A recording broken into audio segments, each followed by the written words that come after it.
Welcome to Mr. Nightbleed. Tonight, in 7 scary true stories from the world's most haunted cemeteries, we cross the rusted gates of graveyards where names are carved in stone, flowers wilt overnight, and the earth itself remembers what we try to forget. These are chilling tales of bells that ring with no wind, voices whispering from cracked mausoleums, and footsteps crunching over gravel when no one is there.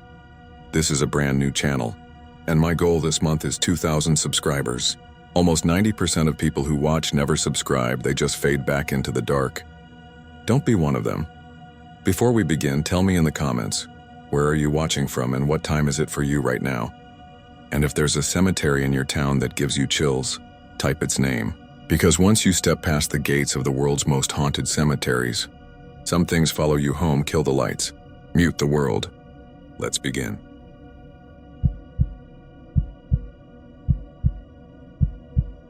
I took the night watch job at Greyfriars because I needed something quiet. After the split and the move to a one-room flat off Candlemaker Row, quiet felt like a goal I could actually reach. The council contract was temporary, mostly locking up after the last ghost tour went through, keeping kids from climbing, shooing the drunk and the lost out of the grass. A lot of walking and listening. I like walking and listening. It makes your thoughts line up. You sign out your keys at dusk in a little room that smells like old carpet cleaner and thermos coffee. The key ring is heavier than you expect. Stamped numbers that come away on your palm in faint circles. There's a radio, a logbook with times to initial when you pass certain points, and a laminated map nobody needs because you end up knowing the paths better than your own street. The first week Moira showed me the loop. She'd been on nights for 18 years. Hard to tell how much older she was than me under the green parka. But the way she talked to the stones, you could feel it. Nothing in here's out to get you, she told me. It's just old. Walk like you're a guest. No stamping. If you see teenagers with Tesco bags, ask nice before you ask loud. And never make fun of anybody in front of the Black Mausoleum. People hear that. They remember your voice. We passed the iron gates of the Covenanters' prison as she said it. And even in summer, it felt like a door into cooler air had opened. Tourists put coins there sometimes, silver bright on black iron.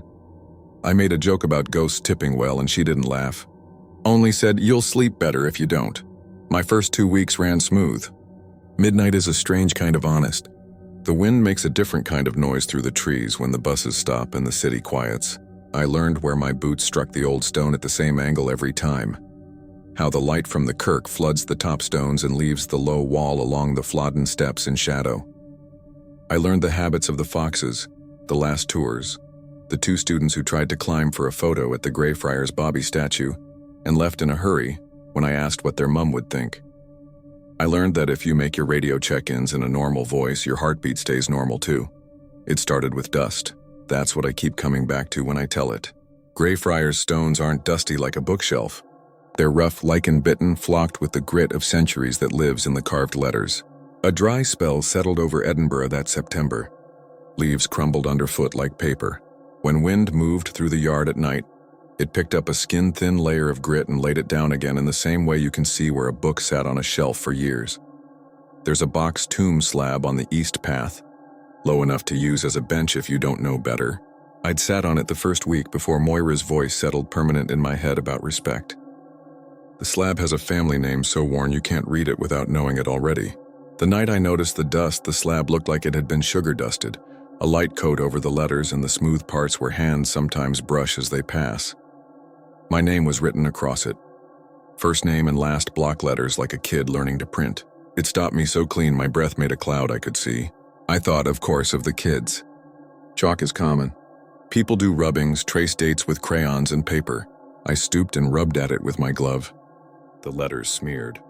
The dust came away on the brown leather, gray streaks like I'd wiped a car window. I wiped until it was just a blurry patch. Felt stupid for how quick my heart was going and walked on. The loop takes you past the kirk, over by the Flodden wall, back behind the school. 10 minutes later I came back to the slab and my name was there again. Cleaner than before. Same block letters, same spacing. The kind of neat that makes you think of a chalkboard and a teacher saying once more carefully. I said something to the air that would have got me told off in church and rubbed it out again. I pressed harder, ground my palm in. The grit squealed under the glove like sugar on a countertop. The smell of old stone lifted with it, cool and stale and a little sweet. I walked away, shaking my head, feeling dramatic, making a note in the logbook just to anchor myself in something I could look at later. For the next hour, I thought about everything except what I wasn't thinking about. You know when you try to decide not to think of a song and then there it is, the riff looping every 3 steps? On the 3rd pass, I went straight to the slab. I didn't pretend I didn't want to see it. The dust was smoother than before, a faint haze like breath on glass, and there my name sat. Same letters, less messy edges, like someone had cleaned the slate just to write it again. I told Moira about it the next shift. She listened without interrupting, nodding at the parts about the dust and the weather, and then she said, "What glove did you use?" "Right," I said, "because that's the one I wipe with." She held out her hand. I gave her the glove. She turned it over, thumbed the edge where the leather meets the stitching, held it up to the light by the office window. "Give me your phone," she said. She took my glove into the little loo and turned off the light. From the door, she reached the glove back toward the window, and then she took a photo with my phone. In the photo, in the ordinariness of the light and the old scuffed tiles that have been gray since the 70s, the glove looked the same. But on the palm where I had pressed to wipe my name away, there was a handprint. Not the impression of the glove. A human hand, skin ridges and all. The kind of print you see on a crime show when they dust for it. My glove looked like it had a ghost of a hand wearing it from the inside. "I wore this," I said, too fast.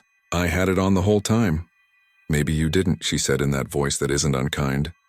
"Maybe you pushed harder than you remember. Don't give the place away to claim you, Liam."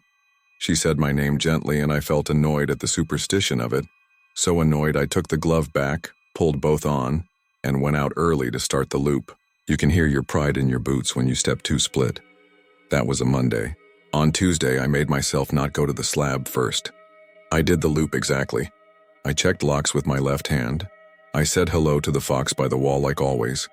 I radioed my position at the black mausoleum with the same words I always use. At the slab, I stared without moving.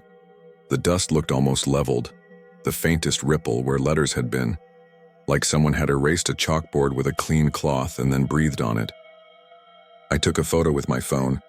The photo showed the slab with my name in a thread-thin script I would never use. On the slab before my eyes, there were no letters at all. It's a small thing, a photo not matching a thing. Phones mess up, but I felt my scalp prickle the way it does when your hat gets too tight and you can't take it off fast enough. I reached to wipe nothing and stopped. Moira's voice. "Don't give the place away." I lowered my hand. I walked on. Twice more that night I passed the slab and made myself look and made myself not touch. It felt like the way you stand on a bus when a fight starts at the back and you look at the window instead. The 3rd night, Ken from council called just as I started my shift. A noise complaint. A man in a flat overlooking the yard heard knocking. I did the loop with my radio up, expecting the sound of kids on stone, maybe the metallic clank of someone shaking a gate. The yard had a quiet that wasn't the usual kind. Even the wind sounded like it had put socks on.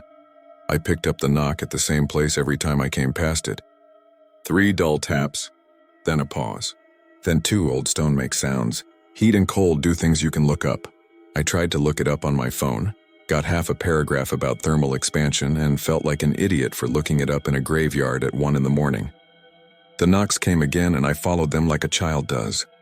Not because it makes sense, but because it's a game you know the rules to. I ended up at the slab. The dust looked heavier, a skin you could write in. I didn't touch it. I set my phone on video and held the camera steady, and I watched the blankness of it.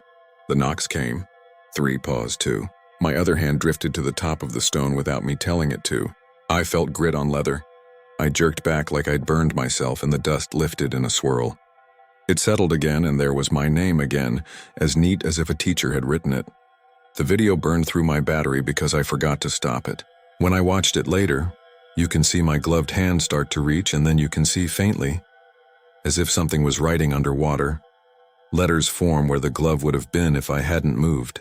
The sound that goes with it is just the wind already going and my breath already there. There's that moment where you think you hear something like a syllable, but it almost always resolves into your own noise if you aren't careful. I don't show the video to people anymore because if they hear anything, it's the word they fear most that night. On Thursday, the dust spelled my full name, middle initial and all. Nobody who knows me uses my middle name. I stood longer than I should have. The knocks became a heartbeat. 3, pause 2. My radio decided to crackle on its own and then cut out, and I had to stop myself from swearing into it. I took a photo for proof so that I could laugh with it later and say, "See, teenagers." In the photo, beside my name, there's a handprint pressed into the dust. Smaller than mine. Hand to hand, a stranger meeting a stranger. The glove in the photo is visible on my hand. That makes no sense to write down, but I am writing it down because that is what the photo shows. I told myself I was sleeping badly. That's not a lie. You bring the yard home with you. The smell of old stone and damp bark gets into your jacket and your hair. You start leaving the radio noise on your phone at low volume while you fold laundry. You put your boots by the door and find gray grit in the treads in the morning, when you didn't walk anywhere but the kitchen. That night in my flat, I wiped steam from the bathroom mirror after a shower and saw the faintest shapes in the wet behind my hand, like someone had written there and been erased and was waiting for breath to make it visible again. I dried the mirror with a towel and then I went back 4 times to check. I slept 2 hours sitting up with the light on. I went to work early. Moira wasn't on and Ken had his feet up on the desk with an old football magazine. He looked at me over his glasses and said, "The man with the complaints left town for the weekend." "Lucky you." "Did he say where the knocks were coming from?" I asked. Ken shrugged. "Place is full of knocks. This city is a knock that hasn't finished yet." He half smiled when he said it, but I watched his hands not touch the keys when he said the word lucky. That night, I reached the slab and the dust had made itself into something that turned my mouth dry. It wasn't my name. It was a date. The day before. I wiped it. I use the word wipe because that's the word that fits, but it was more like the dust tired of me touching it and leapt to my glove to get away. I stood with gray on brown leather and felt the childishness of writing a date on stone and the adult terror of not choosing to do that. I walked away faster than I should have for a job where you keep your pace because your pace keeps you. On the way by the Black Mausoleum, I felt the cold you get there and then a second cold inside it. The first is like a cellar. The second is like a breath drawn in by a mouth near your ear that doesn't release it. I didn't stop. I didn't make a joke. I checked my radio in my normal voice and the speaker hissed like the city did when buses were coal. I told myself I wouldn't go back to the slab on that round. I cut across by the school and up the steps and around. Keys heavy at my belt. Streetlight dripped through leaves like honey. The yard had the feeling you get when the person you live with leaves and you can hear the house at its own life. The slab was waiting when I gave up trying to avoid it. It looks like arrogance to write it like that. It's the only word that fits. The dust spelled my name and beneath it a second line I could not make out. I used my phone light even though it's better if you don't because a narrow beam gives you shadows and shadows print things you wish they wouldn't. The second line was a place, not Greyfriars, not Edinburgh. My childhood village in Fife, the name written the way my gran did on Christmas tags, letters pinched at the waist, a flourish at the end she'd never taught me to do. I hadn't been home in years. 3, pause 2, I took the glove off. I don't tell people that part when I tell it in a pub because I don't like the look it puts in their eyes. I took the glove off because it felt wrong to touch my gran's handwriting with leather. I pressed my bare palm to the dust the way you press a hand on a window you're about to close on somebody's words, so they can see you for 1 second before the glass goes opaque again. The dust clung. It felt like the softest sand, like flour, and under it the stone wasn't cold at all. It was body warm. That's what made me jerk back. That and the sensation you get when you touch a forehead, and you feel the person on the other side of it with the pads of your fingers. I looked at my hand, and in the lines where skin scours dirt there was gray, like the handprint on the photo moved. I could have stopped then. I could have called Ken. I could have called Moira. I could have logged a note in big letters and left the yard and let the keys lie. The trouble with stories like this is that we want to believe the person has choices. It makes us feel safer to think a turning was possible. I think about that a lot. All I'll say is I was already in the turning before I knew it had a name. On the last round, a group of drunk students came through the gate at the far end and I walked them out with the gentle voice I save for boys who don't want to be embarrassed. They made promises like paper boats. The air had that pre-rain smell and then didn't rain. I went back to the slab. The dust letters had the look of something that has been wet and is drying again. My name, the village, and a third line where the dust had clumped into thicker strokes that made the letters seem deeper. I thought it would be a date. It was a word. Rest. I said it out loud by accident. I heard it come out like somebody testing a microphone. The 3 pause 2 came as if answering itself, and I saw it then. It had always been my name. 3 letters, pause 2, my first, my last. It's not a riddle, it's just a rhythm you don't question until you learn a lot about yourself. My phone buzzed with a low battery warning. The screen stayed light enough for me to see the video icon. I backed up 3 steps and hit record. I spoke my name and watched the dust. Nothing. I asked, "What do you want?" Nothing. I said, "If this is a joke, I get it." At my tone, something in the air between me and the slab changed shape the way a room does when a person stands up. The dust lifted and settled, and a 4th line under my name wrote itself. The letters formed with the patience of a person who has all night. They spelled out my street. Not the one by the yard, the one from the village, where the last time I'd stood with my hand on stone it had been black granite with my father's name carved in it. I hadn't said goodbye that day. I'd put my hand on the warm sunlit top and said nothing at all. I turned off the video. I don't know why that seems important, except that at the time it felt like helping. When I put my glove back on, dust fell from it as if I'd been sculpting a statue. The knock came once, not 3, and it came from under my feet. The slab had a hollow sound to it you would never notice if you didn't already have a name written on your nerves. I put my hand out as if to steady myself. I didn't touch the stone. The dust rose on its own and then divided as if a finger had cut a line through it.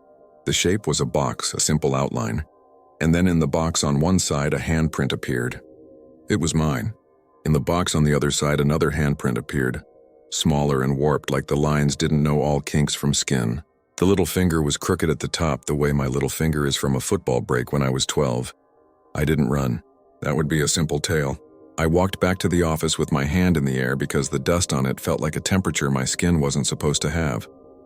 I put the keys down and the keys chimed. I set my phone on the desk. I stood with my arms out because I didn't know where to put them. Ken came in early for once, or time did something it isn't supposed to. He looked at me and then down at the dust around me on the floor and he said, "All right," in the way a man says it to a dog on the verge of bolting. He walked to the kettle and made tea. He didn't ask and I didn't tell. We both stood while the water worked and the radio hissed, and in the kettle's tiny whistle I heard 3, then 2, and it made the hair on my arms lift. When my shift ended, I walked home with my gloves in my pockets and my hands bare. I didn't touch my phone. I didn't wash my hands until I had to. When I did, the water went gray and the smell off the sink was like roses somebody left in a room too warm and sweet.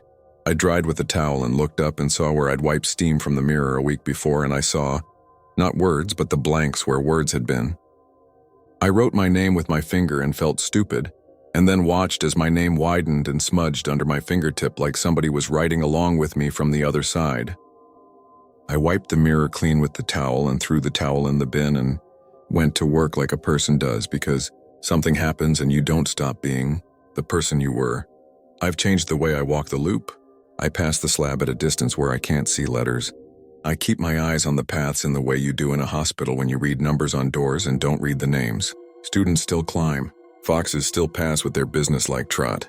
Tours still speak softly at the mausoleum and laugh too loudly walking away. But there are nights when the wind dies and a hush like inside a cupboard falls.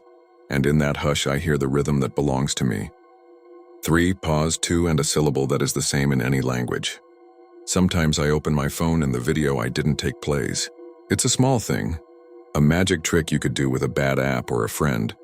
Just the slab and grainy nightlight and my name appearing in the dust and my hand pulling back at the last second, while another hand presses inside the outline that isn't there. I delete it and it comes back, and when it comes back the file name is different by 1 number.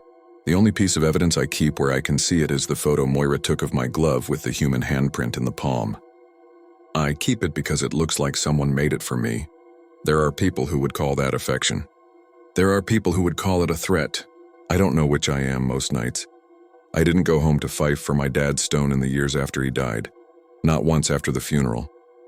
This is the part where someone tells me the thing in Greyfriars is making me go, or asking me to stay, or marking me down, or giving me back a place I refused. People like a clean meaning. That's not the kind of story this is. I went on a Thursday in November with rain coming and the kind of wind that takes your umbrella and turns it into sculpture. The yard there is smaller, the stone newer, the grass cut too short so it looks like a buzz cut the morning after a party. I found his name and set my hand on the top, and it was warm from a tiny blink of sun between clouds. I said the thing I should have said, and then I came back to my life. At Greyfriars, the dust comes and goes with the weather. The council will tell you it's nothing, and the tour guides will tell you it's everything, and the truth of it sits somewhere it can breathe without explaining itself. On some nights at the slab, there's nothing but grit and someone else's name blunted by a century and my boots going steady. On others, there is the faintest print of fingers, as if a child tested the surface to see if it would take a mark. I stand a little way off with my hands in my pockets and my radio up. I do not write my name, and I do not wipe anything away. When I leave, I hang my keys and initial my times and go home to my flat and sleep like a person who knows what rhythm his name makes and how many knocks it takes to remind him. You want the part with the evidence. It always comes to that. A story is a thing made, a pattern drawn in dust. This is what I can give you. The photo of the glove with the handprint in the palm, the video that deletes and returns on nights when the air is still, the towel in the bin in my bathroom, gray smudged across white like somebody clutched it with both hands. The way my radio crackles 3 then 2 when I pass the black mausoleum if I say rest under my breath. The breath itself on the back of my neck sometimes, the one you would explain as wind if you were lucky. Moira retired this spring. She brought a plastic cake fork and paper plates on her last night, and we stood in the office and ate supermarket sponge with jam in the middle. I told her about the village and she nodded like someone listening to a bus timetable. Before she left at 4, she said, "You did right not to wipe it after." I asked what after meant, and she put her hand on my shoulder like a bird landing. "Whatever it is," she said, "it's not finished with you. Doesn't mean it wants you gone. Sometimes it just wants to see you keep standing. Sometimes when the city goes quiet and the fox cuts a line between stone and shadow, I believe her. Sometimes I think the yard is a mouth that learns your name the way a song does and hums it to itself so it doesn't forget you. Sometimes I think it could have been any slab, any dust, any person with a glove who moved at the wrong time like a hand on a Ouija board. I keep walking. I keep my voice normal when I check the gates. I keep my hands to myself. The stone keeps its own counsel. Last week, after a stretch of rain, the dust was gone. The slab was slick dark. I passed without looking, and then I turned back because that's who I am now. In the clean wet, I saw nothing written, and then as I stood, a shape rose in the sheen the way you see your face in a window at night. A handprint. The exact size of mine. It faded as I watched, as if someone on the other side pressed back and then let go, leaving warmth for a second on the skin of the world. I went home and slept 4 hours straight. In the morning, there was grit on my pillow, and when I shook it out over the sink, it made a sound like soft rain.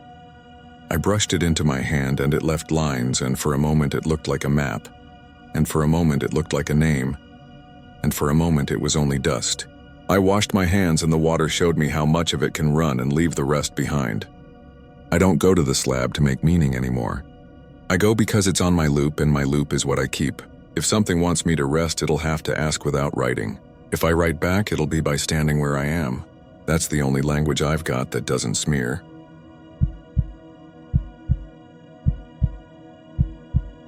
I live in Savannah, a few miles from Bonaventure, in one of those old upstairs rentals where the paint always peels faster than you can plan for it. My street is narrow and quiet and leans a little toward the river. Like every building agrees the water is in charge. I grew up here. I bike to work. I know which gas stations sell the softest ice. I know where the shade falls at noon, and I know that Bonaventure is not really a place you visit once. You pass through it over the years. Funerals, walks when the air feels kind, the kind of dates where you pretend you don't hear the bug zapper 2 blocks away. The cemetery slides in and out of your life until you forget you ever thought of it as separate. I do maintenance around town. Handyman stuff. I pressure wash porches, fix storm doors, change out light fixtures for retirees who don't want to climb ladders anymore. In spring and summer, I pick up extra work mowing and edging along the bluff by Bonaventure for a guy named Harlan, who has the city contract. It's not glamorous, but it puts cash in my pocket, and the view of the river makes the sweat worth it on most mornings. Bonaventure is not spooky the way people who don't live here think it is. It's beautiful. The oaks are old and polite. The Spanish moss hangs like someone draped the world in soft towels, and there are pockets of the place where the wind never seems to get lost. There's a bench near the water, down past the Mercer plot and the White Angels everybody photographs, where the bluff dips and the river throws its light up at you. You can sit there and feel like you're in the front row of Savannah itself. People leave flowers there sometimes, little notes tucked under stones. On weekends, there are always coins. This is not a story about the first time I noticed the 3 coins stacked on that bench. That detail is so ordinary it feels made up even before anything happens. I noticed them years back and never thought about it beyond the basics. Tourists leave coins on graves all the time. People stack them like little offerings or for luck. Sometimes I'd see a kid counting out pennies, concentrating like it was schoolwork. Sometimes the coins would be nickels, sometimes dimes and quarters. There was no pattern I could see except that there were always 3, and they were always stacked neat, one on top of the other, dead center on the bench slat closest to the river, like the bench wore a tiny metal hat. When you work for Harlan, you take your breaks wherever shade happens to be. I'd sit on that bench at mid-morning when the sun was still deciding how mean to be. I'd drink half my Gatorade in one go, and then I'd move the stack carefully to the other end of the bench so I could lean back. I don't like sitting on top of things people leave, even coins. I'd finish my drink, put the 3 back where I found them, and get on with my day. That was my ritual if I had one. I didn't think about where the coins came from. I didn't think about whether they were the same 3. Savannah is like that. There's a hum of people leaving small tokens all the time. It becomes part of the air. The thing that shifted it from harmless into mine happened late August, a Tuesday. It was one of those days where nothing dramatic goes wrong, but every small thing turns sideways. My bike chain snapped on Victory. A client forgot to leave the gate open, and I had to set my ladder in a flower bed and feel guilty about it. Harlan called mid-afternoon and asked if I could do an extra pass by the bluff, because some folks from out of town had taken wedding pictures and dragged half the riverbank up onto the path with their trains. I went back out with the trimmer and 2 contractor bags and spent an hour picking up ribbons and little plastic pearls that pretend to be biodegradable. When I finished, I was mad at strangers and sweaty in a specific way that makes your socks argue with your toes. I sat at the bench. The coins were there, 3 high, nicked around the edges, the top one a quarter with someone's teeth marks on it from who knows when. I didn't move them first. I sat on the far end like a polite guest and stared at the water. The tide was pushing upriver, and the light was doing that trick where it looks like the current has scales. I don't know why I did it, but I reached over and slid the stack toward me, broke it apart, and put the coins in my pocket. I told myself I'd bring them back tomorrow and put them back exactly. It wasn't about the money. 3 coins aren't going to change your gas gauge. It felt like I was borrowing something from a place I considered half mine anyway. I don't know if that makes sense. I just know that at that moment the idea of leaving them there irritated me, like I wanted to call time out on the tiny superstition the city had created for itself. It had been a long day, and I needed something to let me feel in charge of a corner of it. That's the best reason I can give. It isn't a good one. By the time I got home, I'd forgotten about them. I made a late sandwich and took a shower, the kind where you stand under the water and think about nothing. And then I fell into bed with the fan on high. My phone said 12:19 when I rolled over the first time, 2:47 when I looked again, and then I felt like I'd been asleep for 10 seconds when a noise woke me up cold and alert, like I'd been dropped in a different room. It was the sound of coins hitting old wood, not a jingle, not a steady pour like when you dump your change out after a trip. 3 distinct clinks in a row with the little pause a hand makes between letting go and letting go again. My whole house talks all night, so I know 100 different versions of my floors and the house next door and the air conditioner vent deciding to sigh.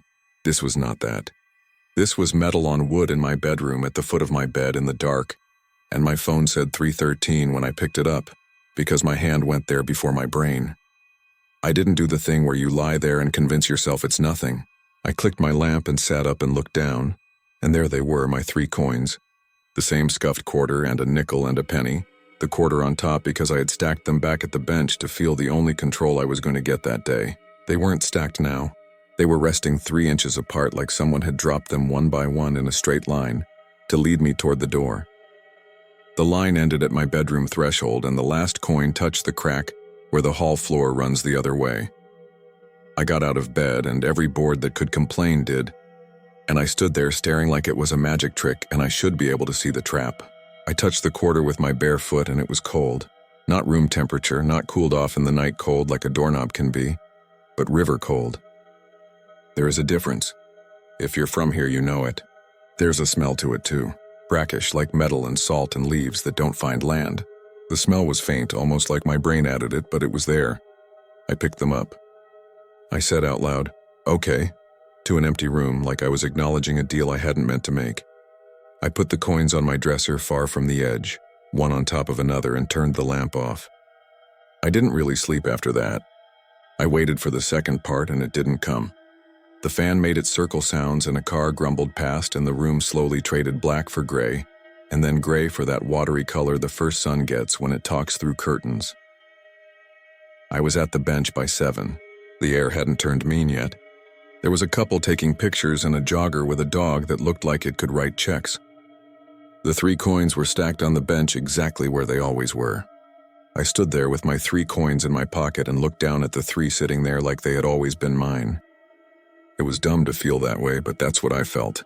I reached into my pocket, took out my 3, and put them down on the other end of the bench. 6 in total now.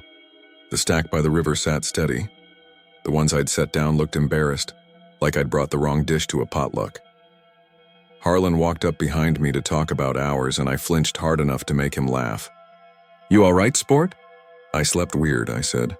"Hey, you ever notice the coins?" "People been leaving coins out here since before I was born," he said. He's 62 and knows the shape of every tree that has ever shaded him. Mostly kids.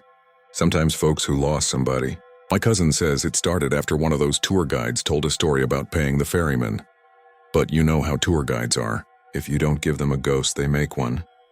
We worked. I cut along the edge of the path. Harlan trimmed low where the machines won't go. We went around the white marble like we were putting a clean collar on the place. Every pass by the bench, I expected the extra 3 to be gone. They stayed there, unimportant and completely wrong.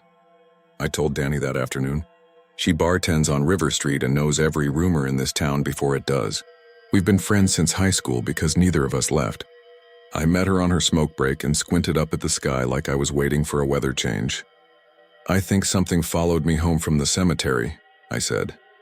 And then I told her about the clink at 3:13 and the coins on my floor in the cold. She made a face like she was trying to bite a smile. "You don't prank easy," she said. "So either you're telling me a ghost story because you want to see what I'll look like, or you took something you shouldn't have." "I put them back," I said. She flicked ash and flicked me a look. "No, you returned the idea of them," she said. There's a difference. I didn't ask what she meant because I already knew. I had taken the 3 that were mine in that annoying way possession finds you, and I had not put those exact 3 back where they wanted to be. So before dusk, I rode out and placed my 3 on top of the stack already there, and adjusted them so they made one pile again. It looked ridiculous and exact. I stood there waiting for some feeling to roll over me. Nothing did. The air moved, the river did what it always does. A tugboat pushed something heavy by like it was explaining a point, and the sun remembered it had somewhere else to be.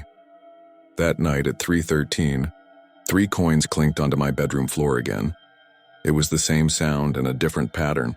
This time I was awake for it, lying there with my back hot from the fan and my eyes closed. I heard the first clink and rolled over and turned on the lamp and watched the next 2 fall. I didn't see a hand. I didn't see anything. The coins appeared at knee height and dropped like a little invisible kid was bored in seeing how many times he could hit the same spot. Clink, clink.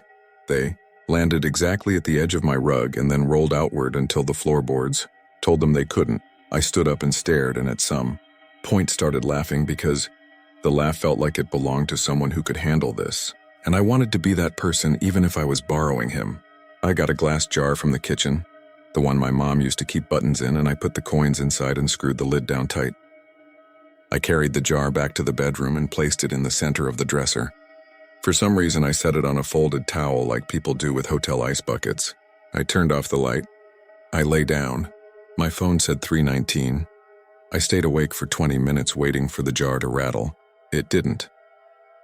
The house breathed and the air became water again, and I fell asleep on my side with the fan marking time.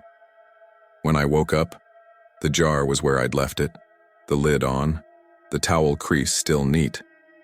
There were no coins inside. The towel was damp underneath the jar in a circle, like something had sweated without a body to do the work. When I looked down at the floor, 3 coins were stacked at the leg of my bed. The top one had a thin, wet ring around it that evaporated while I stared. I wanted to be angry, and there's no way to aim that kind of anger. It ended up sitting in my chest like a second pulse. I did what I should have done the first night. I took the coins back to the bench the moment I could. I set them on the wood like I was returning a tool to a neighbor I'd accidentally kept for 2 weeks. I stood there with my hands on my hips and hoped someone watching would understand the posture. I said quietly, "Okay, they go here." I felt stupid and then slightly less stupid, and then, as I turned to go, I noticed something I hadn't before. On the underside of the bench slab, there were 3 dark ovals rubbed smooth into the grain.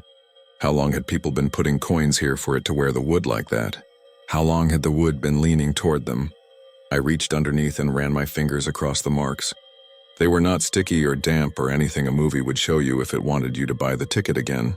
They were just there, shaped by patience. You know how this goes by now. The next night, the coins clinked onto my bedroom floor at 3:13 again, and the night after that, and the night after that. Some nights they appeared by the door, some nights by the window, once on my kitchen counter beside the sink while I was brushing my teeth and trying to pretend I cared about dental health more than the way my house had started scheduling my fear. Sometimes they were cold, sometimes they were just coins. I tried different things. I left my windows open to see if air was playing with me, then closed everything to make the house a sealed jar. I put salt around the dresser for a reason I couldn't defend. I taped my phone to a chair and recorded all night and caught nothing but a moth interrogating the lamp. I wore myself thin. Danny came over on a Friday and sat on my bed at 3:09 with a mug of coffee like a little exorcist. She said if we were going to be haunted, we could at least have the decency to be awake for it. When the coins fell, she didn't scream or joke. She leaned forward and watched them hit quarter, nickel, penny, that order, and then she took my hand and squeezed hard. We sat there like we were waiting out a storm. When it ended, she said quietly, "It isn't teasing you. It's reminding you of where you're supposed to be." "Where is that?" I said, even though I knew. "At the bench," she said. "At the water. You don't have to like it." The next day, I found Harlan by the truck and asked him if he'd ever heard anything specific about those coins.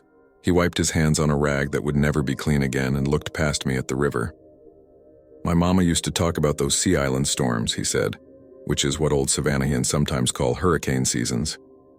Said in the old days, folks used to leave coins near the water when they wanted a promise kept. You know how people toss pennies in fountains and make a wish? Country version is, you stack 3 near a moving thing and you say what you need without saying it out loud. The first coin is you, the second is the person or the thing you think you're owed, the third is time. Mama said if you mess with someone else's stack, you get on their clock a while. "Whose clock?" I said. "Does it matter?" he said. That evening I sat at the bench until the sky turned the color of a bruise that would heal and a breeze came off the river, and I could admit I was scared without it making anything worse. I stacked 3 coins of my own and said nothing, and hoped that counted as a kind of apology. There were already 3 sitting there. I didn't touch them. The wood under me felt warmer than it should for how the air had changed. At 3:13 the next morning, I got dressed and biked out to Bonaventure. The streets were empty in that way that makes you think the city is practicing how it would look without you. I slid past the gate and down the path with my phone light pointed at the ground so I didn't blind myself. The river made it sound like someone far away sweeping a floor. I have been down there at every hour there is, and I will tell you there is a difference to it when nobody else is listening. I sat on the bench. I placed my hands on my knees because I didn't trust them near the stack. I watched the black water forget and remember itself as it moved. The coins didn't clink next to my bed that night. They clinked on the bench, 3 neat taps without a body to hang the sound on. I felt the wood change under me like someone had sat down on the empty end of the bench and wanted to see if I'd notice. I didn't run. I didn't look to the side. I kept my eyes on the little stack in front of me and counted to 60. On 57, a small wake rolled up against the bank and died, as if a boat had passed without bothering to bring its light with it. When I stood, the top coin was different. It had been a quarter. It was a different quarter, worn smooth along Washington's head like someone had carried it for years and rubbed it when they were thinking. I didn't know that coin. I put my palm on the bench slat above it and thought about all the hands that had, over however many seasons, made the wood remember them. The bench did not feel cold. It felt like a place that had decided I would behave. I wish I could tell you that fixed it. It did not. For weeks afterward, the coins came home at 3:13 anyway. Not every night, but enough that I learned to sleep with a little thread tied around the fact of it. Sometimes nothing happened for 4 nights and I'd think, okay, That part of my life is over. And then I'd hear the small 3-note song of metal and feel stupid for thinking a schedule had anything to do with it. I started keeping a little dish by the door. When I woke to find the coins in the hall or at the threshold, I'd put them in the dish, go back to sleep if I could, and take them to the bench after breakfast. It felt less like I'd stolen something and more like I'd signed up for an errand that no one else wanted. Danny came out with me once on a Monday morning when she'd gotten off the late shift and the town felt empty and grateful. We sat and drank coffee that had given up and watched a heron decide whether our company was worth yelling about. The coins were there and I put mine beside them and scooted the 2 stacks together like 2 people who were going to be friends because their mothers had decided they would. Danny said, "Do you ever wonder what started it?" "Every day," I said. "I asked one of the old guides," she said. "Told him I had a customer who wanted to know the story behind the coins. He said the story changes depending on who needs it. He said once there was a woman who waited on this bench for news and never got any. He said once there was a kid who promised to save up 3 coins and go north and didn't. He said once there was a boat that rang its bell 3 times between the bluff and the bend and never rang again. He said none of it matters as much as the stack." "I don't like that answer," I said. "Me either," she said. "But it's true. There were small things after that. Once I found a wet ring on my dresser where no cup had sat. Once I woke with a coin on my pillow and my teeth felt like I'd dreamed about biting something cold. Once I got into my car at lunch and 3 coins were stacked in the cup holder, balanced on the plastic like they had no right to be able to, and I laughed and cried in the same breath and felt like the river was borrowing my face for a second. Every time I took them back, if I couldn't make it to the bench, I would leave them on the sill facing the water and hope it counted. The coins stayed where I put them when I acted like I knew the rules. The last night it happened in a way that felt like an ending. Danny was the one who heard it first. We were on the phone late because she wanted to talk about getting a different job, and I was an easy voice to use while walking home. I'm not proud of it, but I had started sleeping with the bedroom door open so the sound could find me faster. Waiting through silence felt worse. At 3:13 the line went quiet and I said her name and she whispered, "I hear it on my side too." She was on a block near the river, and through her phone I heard 3 taps like someone at knee height was knocking on a door only they could see. In my room, 3 coins fell at the same time onto the hallway runner. I stood there with the phone pressed to my ear and the feeling that the city was talking to itself through me and my friend. And I said, "Okay." And I meant it in the way you mean it when something larger than you is being announced and your job is simply to make space. In the morning I walked the coins to the bench and stacked them the way the wood has asked to be remembered. There was already a stack there, and someone had tucked a folded piece of paper under it, not a note with a name, just a blank scrap like a placeholder. I didn't lift the coins to see what was written. I put mine beside the others and sat. The river was going out and the light moved on the underside of leaves. Somewhere far off, someone hammered a nail into something that wanted to be a house. The bench did what benches do when they are asked to keep their balance between the living and the part of town where talk is less useful. If you go to Bonaventure and sit by the water, you'll see the 3 coins. You'll watch a kid take them and a grandmother put them back and a teenager stack them very carefully because he is not ready to imagine a consequence and he respects the idea that he might be wrong. You'll feel the river making itself again right in front of you whether you want it to or not. If you're like me, if the city has your bones in it, you'll hear metal touch wood some night when the hour has stopped dignifying itself with a number and you'll decide what kind of person you are. I was the kind who pretended I was borrowing. I am the kind who returns. I've made peace with the errand. Most nights I sleep straight through. Some nights my house reminds me what time it is. The coins clink in the hall and I say, "Okay," and I put them in the dish by the door and I bring them to the bench when the world becomes a place for walking again. On my dresser there is a faint circle nobody else would notice. If you run your hand over it, you can't feel a difference because wood doesn't give away that easy. But it's there if you look in the right light like everything else that lasts in this town. You learn where to stand and you learn when not to touch. And you learn that certain stacks were made before you. And your best work is to put them back where they go and keep moving.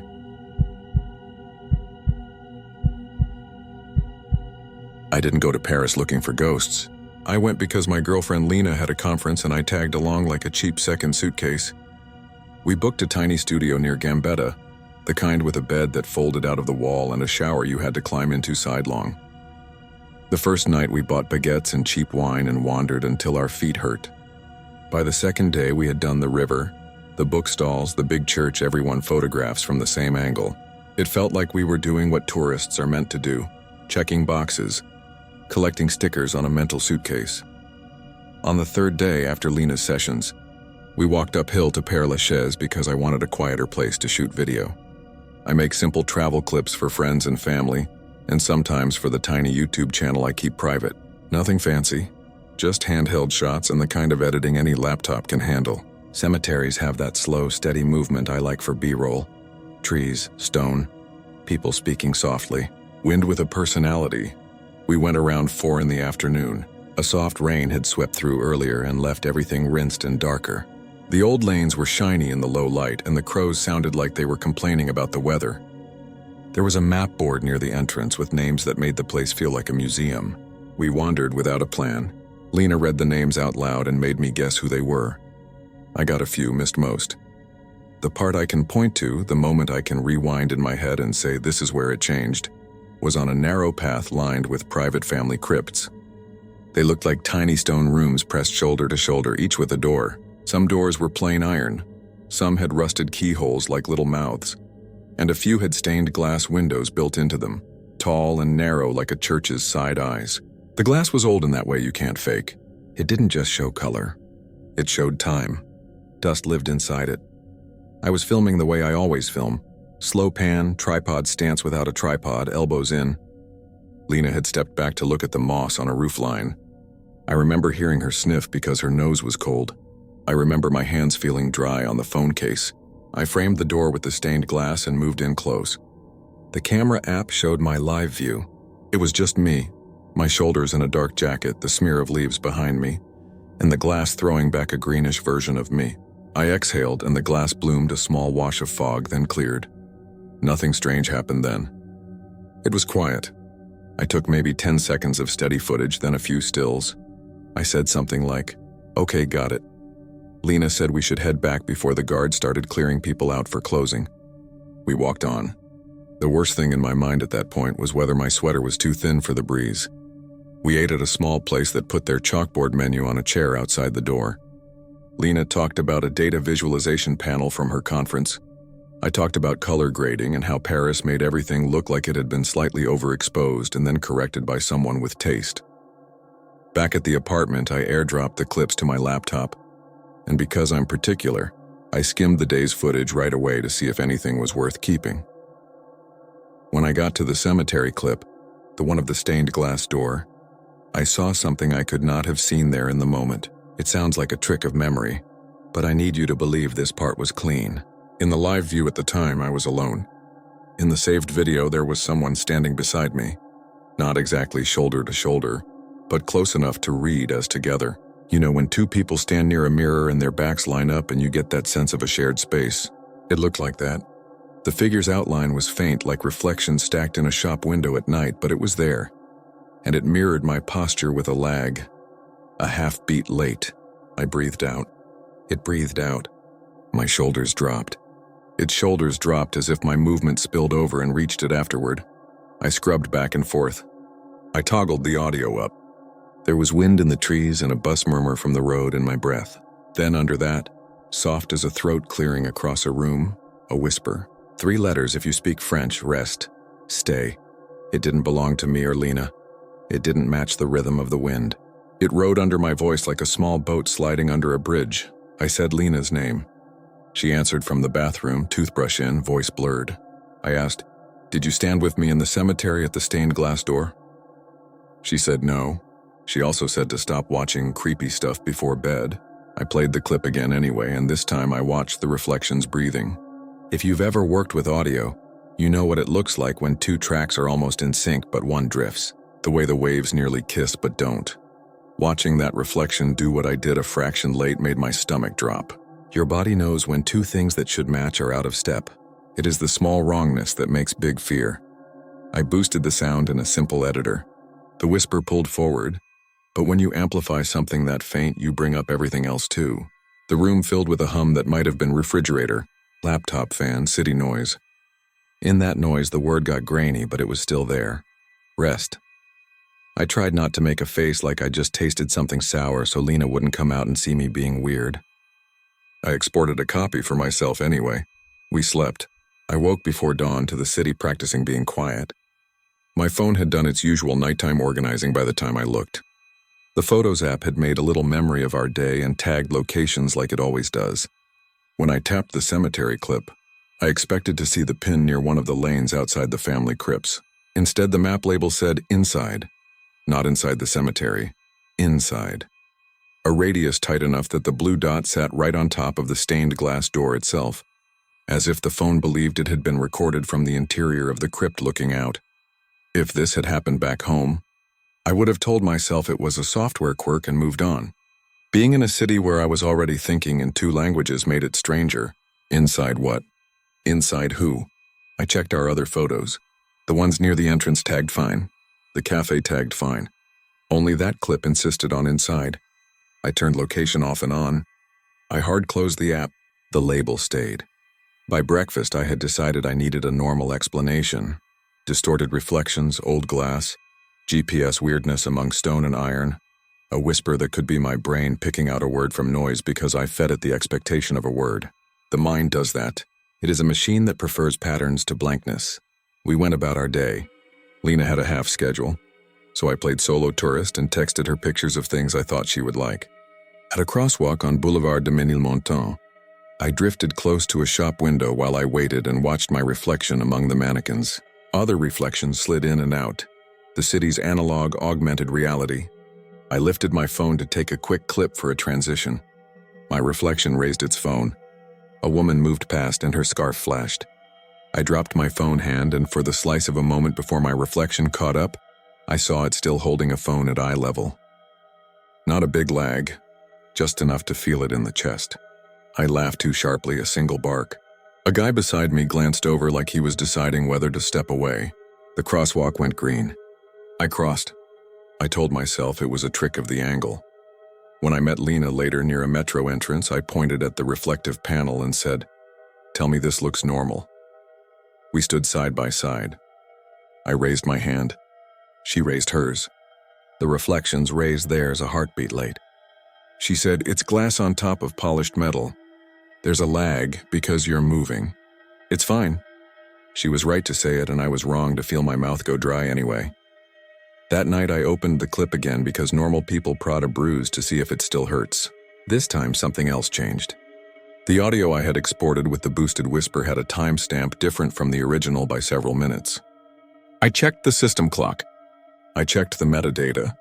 It said the boosted file had been created 2 minutes after a minute it also said didn't exist, like there was a missing rung in a ladder. The location label still said inside. I took screenshots. I emailed them to myself like evidence you'd send a lawyer. Sleep went light. In the middle of the night, I woke to the click of the apartment's water heater and lay listening. That city apartment quiet carries a heavy texture if you let it. The whisper of tires on wet pavement. A neighbor's toilet. Somewhere a TV.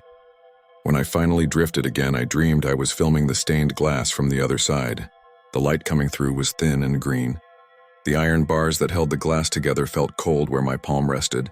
I exhaled and the fog bloomed and delayed just like in the clip, except this time the delay belonged to me. I could see my own breath on the inside of the glass. I woke with a start, hand up, palm open to the ceiling. Lena mumbled and rolled closer. In the morning, there was red grit under my nails, not much. Just the kind of dust you get if you drag your hand across old brick or rusted iron. The apartment had white walls, clean as a rental. The only place I had touched anything like that had been the cemetery. I washed and didn't say anything.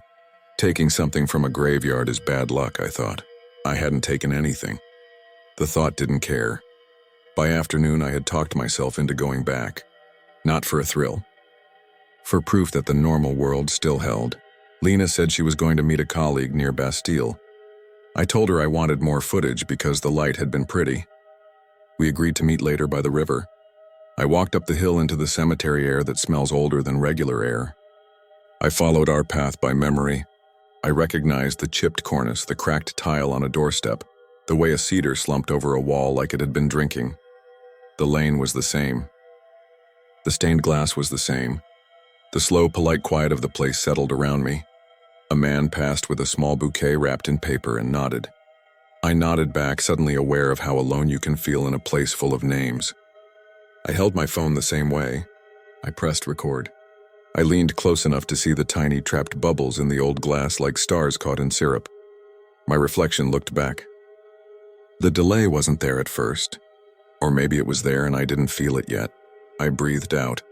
No fog because I was outside and the day had warmed. Then from the other side, an echo of fog blooming on the glass as if someone inside had breathed too. A beat late. Not much. Just enough to lift the hair on my arms. I stepped back. The fog cleared from within. A faint sound came from behind the door, the kind iron makes when it settles against stone. I told myself the hinge was cooling. The guard had oiled it. Heat shifts, metal answers. I could have left then. That is the point in the story where the sensible person props the door of their life open and walks through it. Instead, I said quietly to nobody, "Okay, you win." I put my palm flat against the glass because in the dream that had been the position, and I wanted to prove the dream wrong.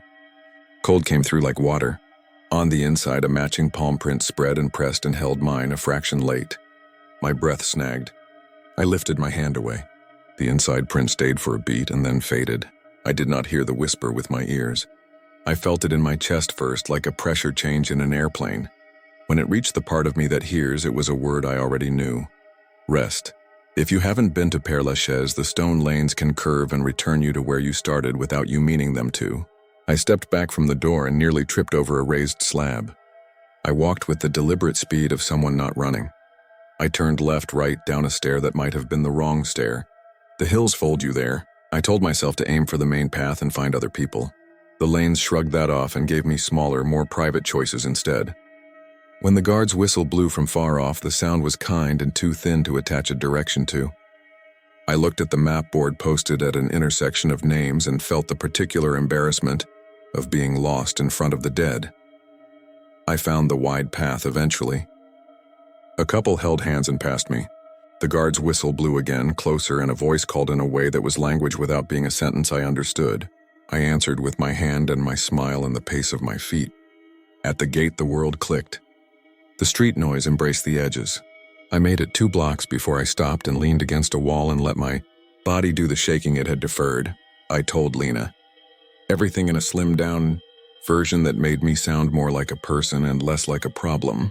She listened with her head tilted. When I said the thing about the inside breath fogging the glass, she touched my wrist like you do when you don't want to say you're worried. She asked if I wanted to leave the city early. I said no. I said I was fine.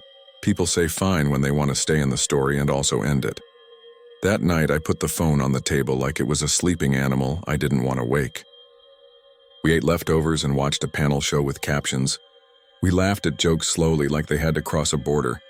Near midnight, while Lena brushed her teeth, my phone vibrated twice with no visible notification.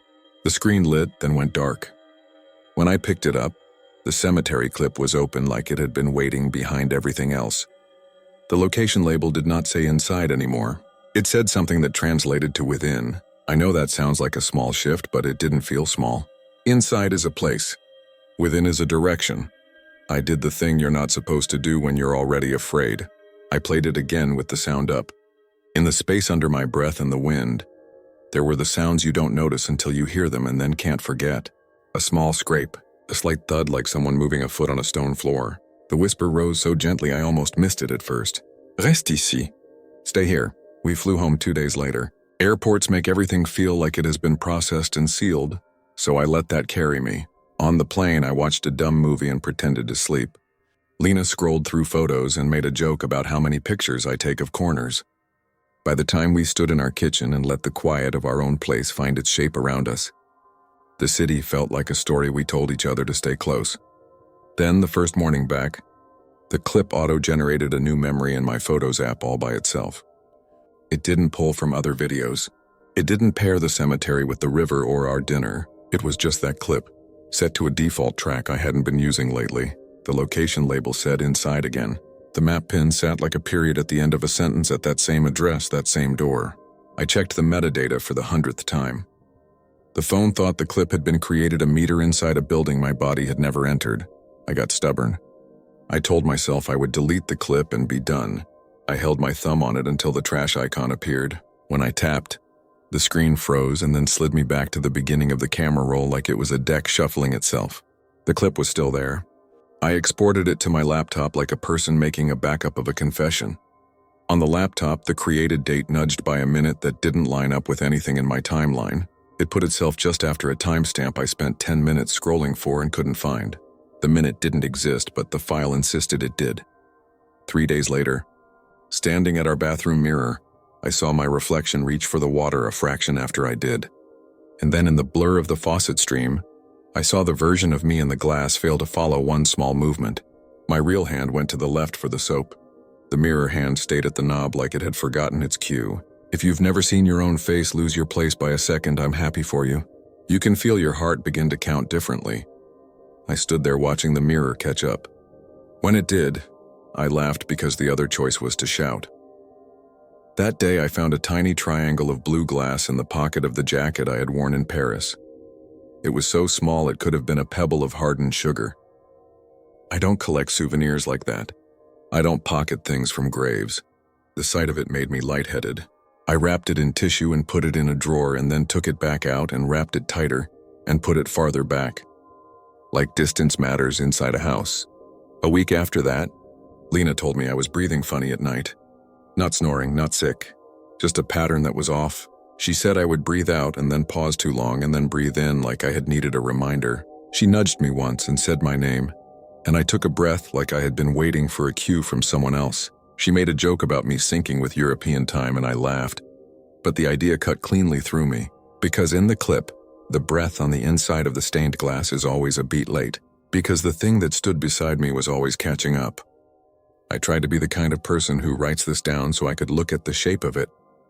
I kept notes, timestamps, when the location label changed and when it didn't. Screenshots of the map pin sitting wrong on the world like a thumb pressed through paper. I told myself that if I could track it, I could understand it. If I understood it, I could stop it. The notebook made me feel like an investigator for exactly 1 day. Then I woke to find it open beside the bed when I was sure I had closed it.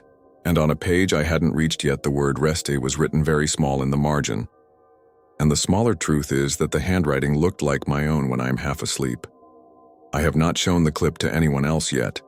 Not the internet, not the forum where stories go to be doubted and believed in equal measure. I am writing this because I want to put the shape of it into other minds as a way of letting some of it out of mine.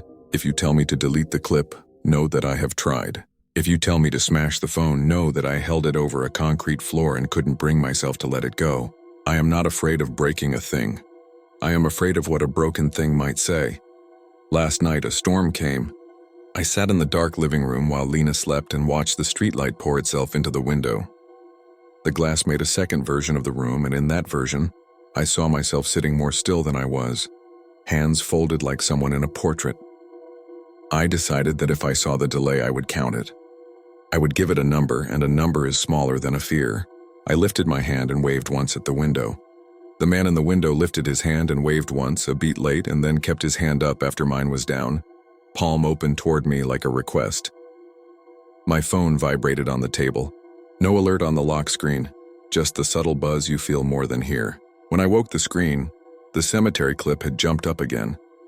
And for the first time, there was a small line of text under the location label, the way some apps offer suggestions. It said in English now, maybe because it knew what language I was thinking in. Open in maps? I pressed my thumb where the question mark was without meaning to, and the map opened. The pin was where it always is now, inside that door. Under the pin it said, "You are here." I turned the phone face down like that could turn off a fact. I sat very still. In the window, the other me didn't lower his hand. I got up because sitting felt like choosing, and I went to the drawer where I had wrapped the tiny blue triangle in tissue. I unwrapped it. In the storm light, the glass looked darker than it should have. It caught the lightning and held it for a breath and then let it go. I thought of how cold the inside of the stained glass had felt under my palm. I thought of the breath blooming and lagging. I thought of the word that had been a whisper first and then a direction. I put the glass down and closed the drawer and came back to the couch and wrote this. I am telling myself that stories have ends even if the things they are about don't. I am telling myself that there is a difference between inside and within and here and there. I will not go back to Paris, not in person. I will not open the clip again tonight. I will not press my hand to any glass. If you are reading this because you search for the kind of story that makes you feel watched and at least a little less alone, I want to give you something simple and useful, the way people post tips about hiking or home repair. Here it is. When you film something and your reflection answers a beat late, stop filming. When a word you didn't say rides under your voice and asks you to stay, leave. And if your phone ever tells you that you are somewhere your body hasn't been, do not go there to prove it wrong. Right now, as I finish this, my phone is face down and silent. The room is quiet in the way of houses that have learned your patterns. From our bedroom, I can hear Lena breathe, steady as a clock. I match my breath to hers because it feels like a harbor. I hold it when she holds it. I release when she releases. For a time, the rhythm makes sense again. Then somewhere under the floorboards of the night, the other rhythm begins to tap. A small echo asking to be matched. A half beat late and patient. I will not answer it. I will not put my hand on the glass. I will not open the map, but I know where the pin is, and the label under it. And I know what the inside of that word feels like when it presses back against your palm.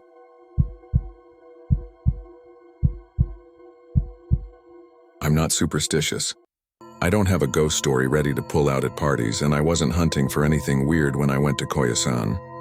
I wanted quiet. I wanted trees older than the country I was born in. A break from the neon and noise of Osaka, and maybe a night in a temple to reset my head. If I'm posting this at all, it's because I can't get what happened out of my mind, and because I have one piece of it in my desk drawer that I can't explain. This happened last autumn, late October, during that stretch when the air is just cold enough to sting your ears and smell like wood smoke. I booked a shukubo, one of those temple lodgings up on the mountain. You take the train to Gokurakubashi, cable car up, then a bus that winds past souvenir shops and cedar trunks thick as pillars. The place I stayed at was simple and clean. The monks served dinner early, vegetable dishes laid out like small, careful paintings, and told us morning prayers would be at 6.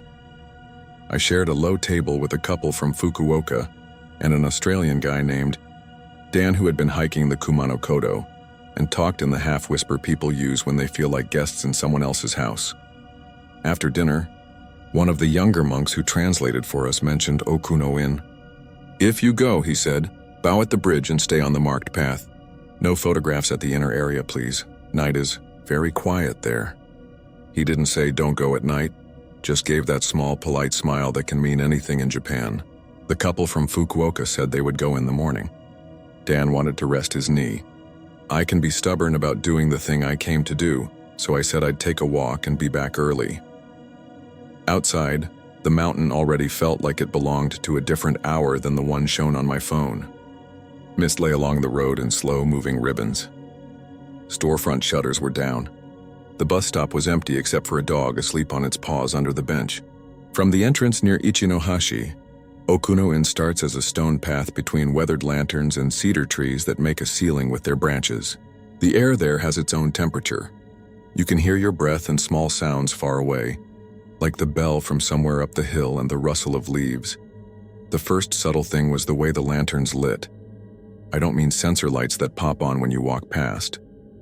There are electric lines here and there, but a lot of the lanterns are old stone toro with little windows cut in them. As I stepped under the cedars, the closest two were already glowing.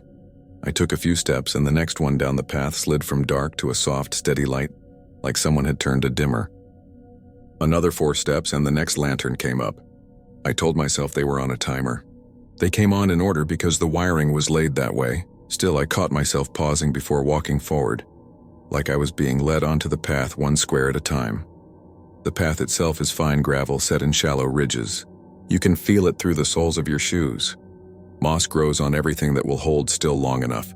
Stone railings, the little Jizo statues with knitted caps and red bibs, even the sides of the path.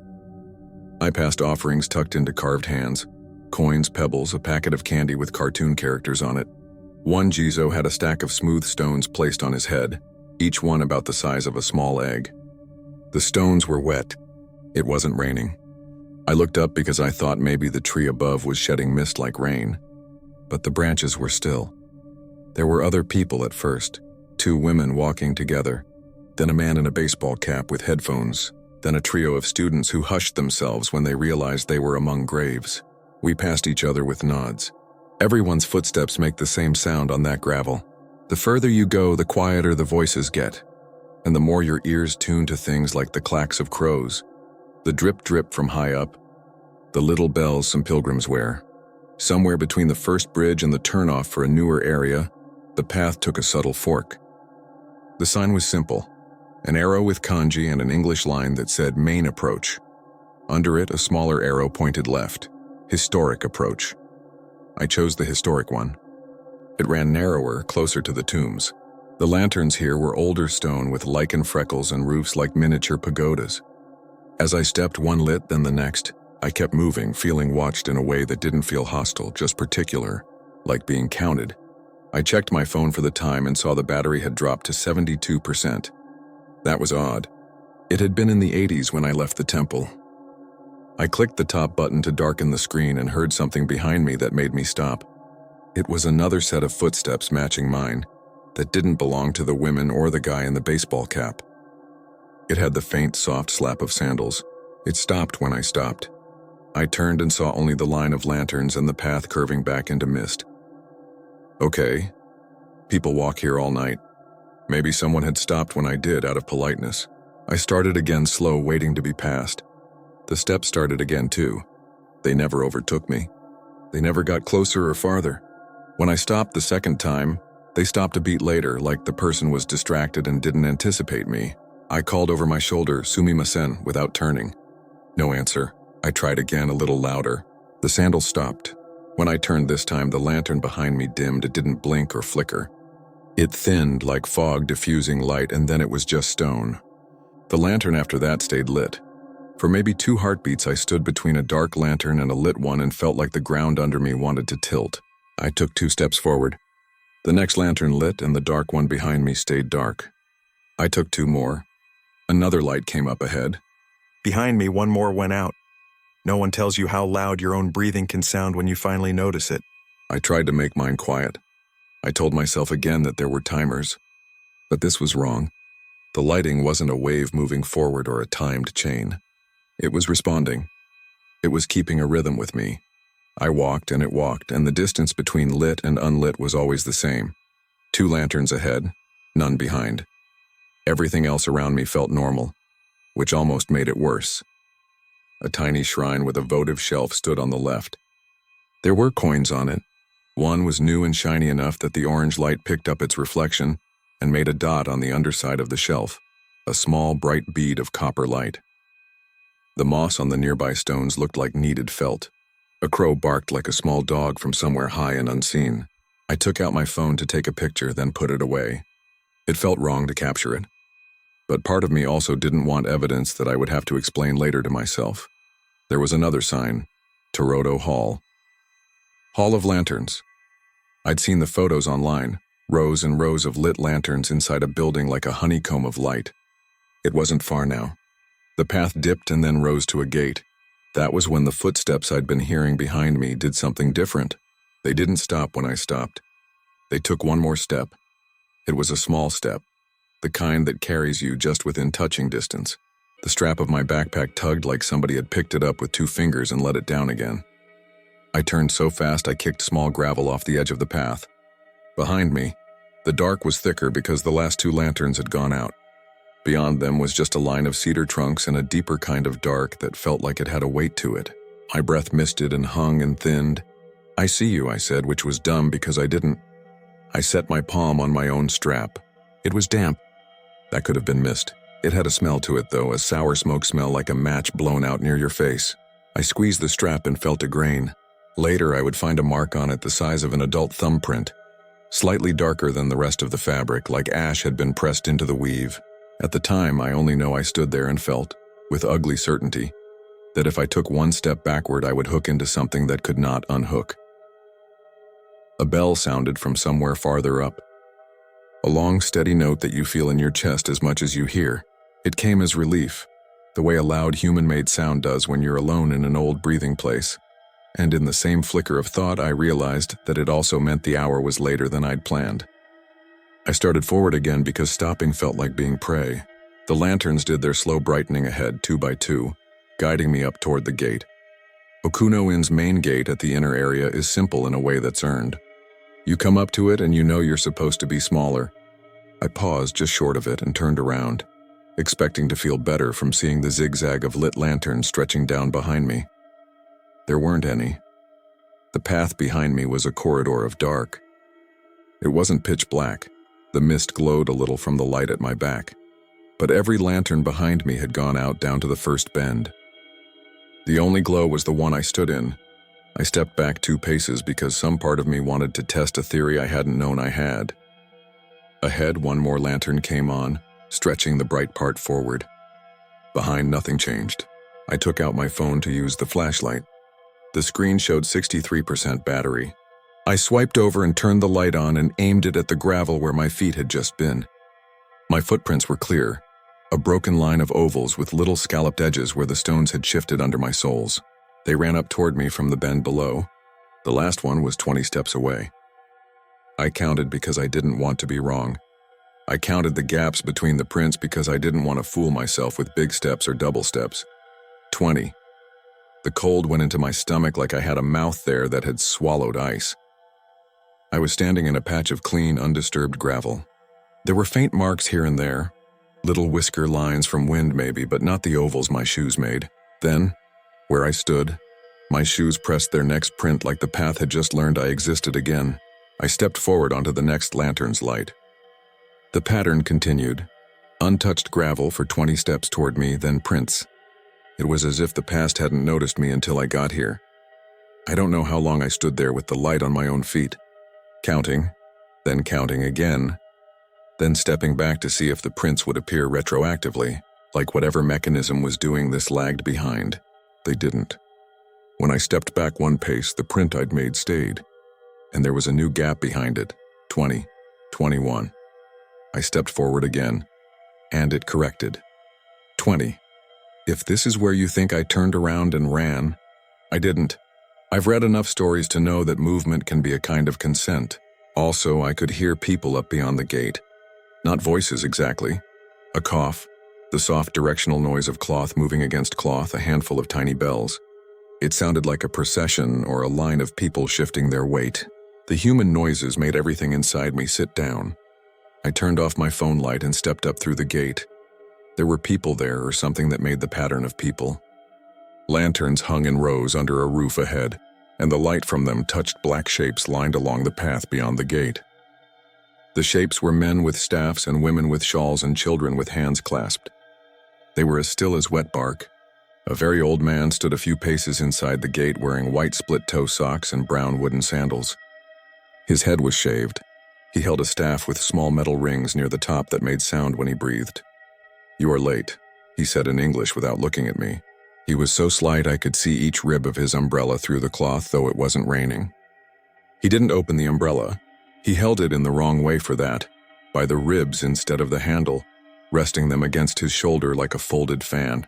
I bowed. He didn't look like the monks from my lodging who wore gray and laughed when they explained things.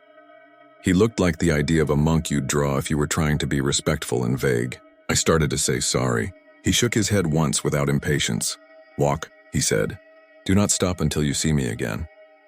I stepped through and the shape of the lined-up people shifted slightly as if with a breeze, though there wasn't any.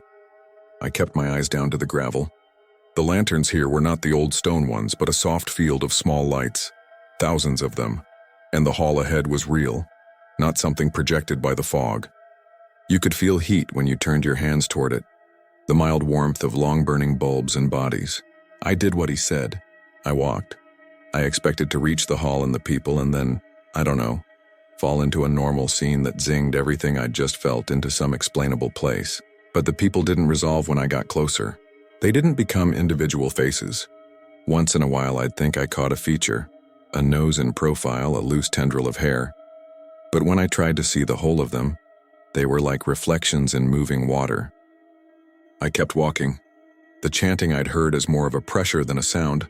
Somewhere up there somebody was chanting, swelled as if I'd walked under something that funneled it down. My hands did something on their own. They unclasped, then moved toward each other, then stopped carefully short of a prayer gesture. I didn't want to mimic. I didn't want to fake anything because faking felt like a kind of lying that would be noticed immediately and punished without anger. I saw the old man again before I expected to. He was to the right of the path now, standing at the edge of a flat stone. A tree grew there that had been caged with a rough lattice to protect it, cedar within cedar. He inclined his head. I stopped because I'd been told to stop when I saw him again. He lifted his hand and did a small, crisp motion like he was flicking something off the edge of his palm. The bells on his staff answered that tiny movement with one click. "You came alone," he said. He didn't look accusing. It was a sentence like, "It is cold." "I'm staying at a temple," I said, because it felt like an explanation. I didn't mean to be rude. He tilted his head again to the other side. His eyes were not old, but the corners of them were. If you've ever had a teacher put your hand in the right place on an instrument, it felt like that. "Alone has weight," he said. "Tonight it is heavy." "I heard someone behind me," I said. I thought it was a person. I reached up to touch my backpack strap and stopped, not wanting to draw attention to the exact spot where something had touched me. "Yes." He didn't ask about it. "If you look back, you will lose count. If you lose count, you will stay." Some part of my brain that wasn't crumpled in fear wanted to ask, "Count what?" But the answer sat there like a knuckle pressing against my temple. The steps. The 20. The old man watched the idea show up in my face and nodded, as if at a slow student who had done the arithmetic. "When the bell sounds again, walk back. Do not look where you were. Look where you are going. You will see me at the bridge." When the bell sounded this time, I didn't flinch. It felt like a train sound when you're standing on a platform, heavy and full of arrival. I did exactly as I was told. I fixed my eyes on the lantern that would be after the next one, and when it bloomed to life, I fixed them on the one after that. I did not look down at my feet. I did not look at the gravel to see if I was real yet. The urge to do that was strong enough I had to talk to myself under my breath like you do when your body wants to do something that would make the situation much worse. Don't just walk. I'm not brave in a general way, but I can follow instructions. The chanting thinned into a thread behind me, and then into nothing, like the sound was something the mist could eat. I felt a pressure at my back twice, like a small child putting a hand on you to see if you will turn. I didn't turn. The light ahead lit in rhythm.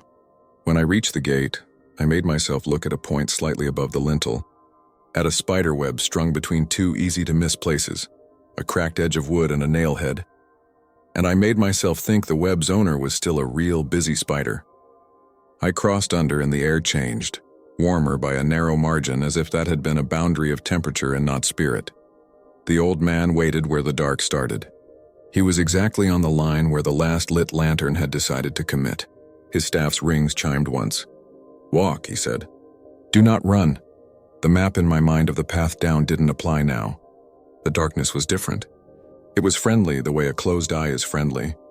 The trunk of a cedar is a friend when your body needs a shape to know where it is, and I felt several of them with the side of my forearm without stepping off the path.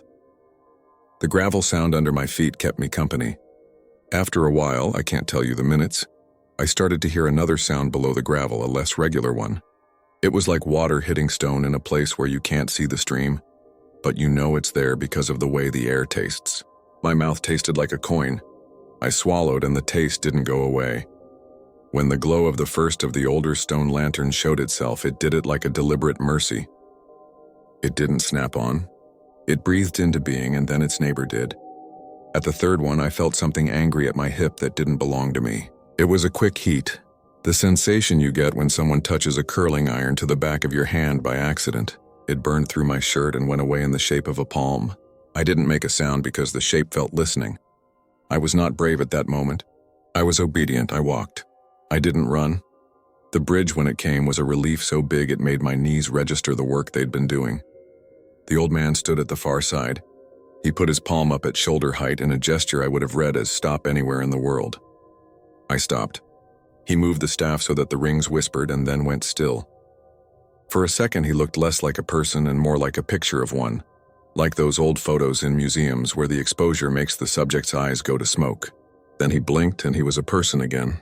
He took something from his sleeve, a small folded rectangle of off-white paper with black brushstrokes on it, and handed it to me across the low rail. "Carry this to your sleeping place," he said. "Put it above your head. In the morning, give it to me at the gate. Will you be here? I asked, because that was the kind of question I could manage.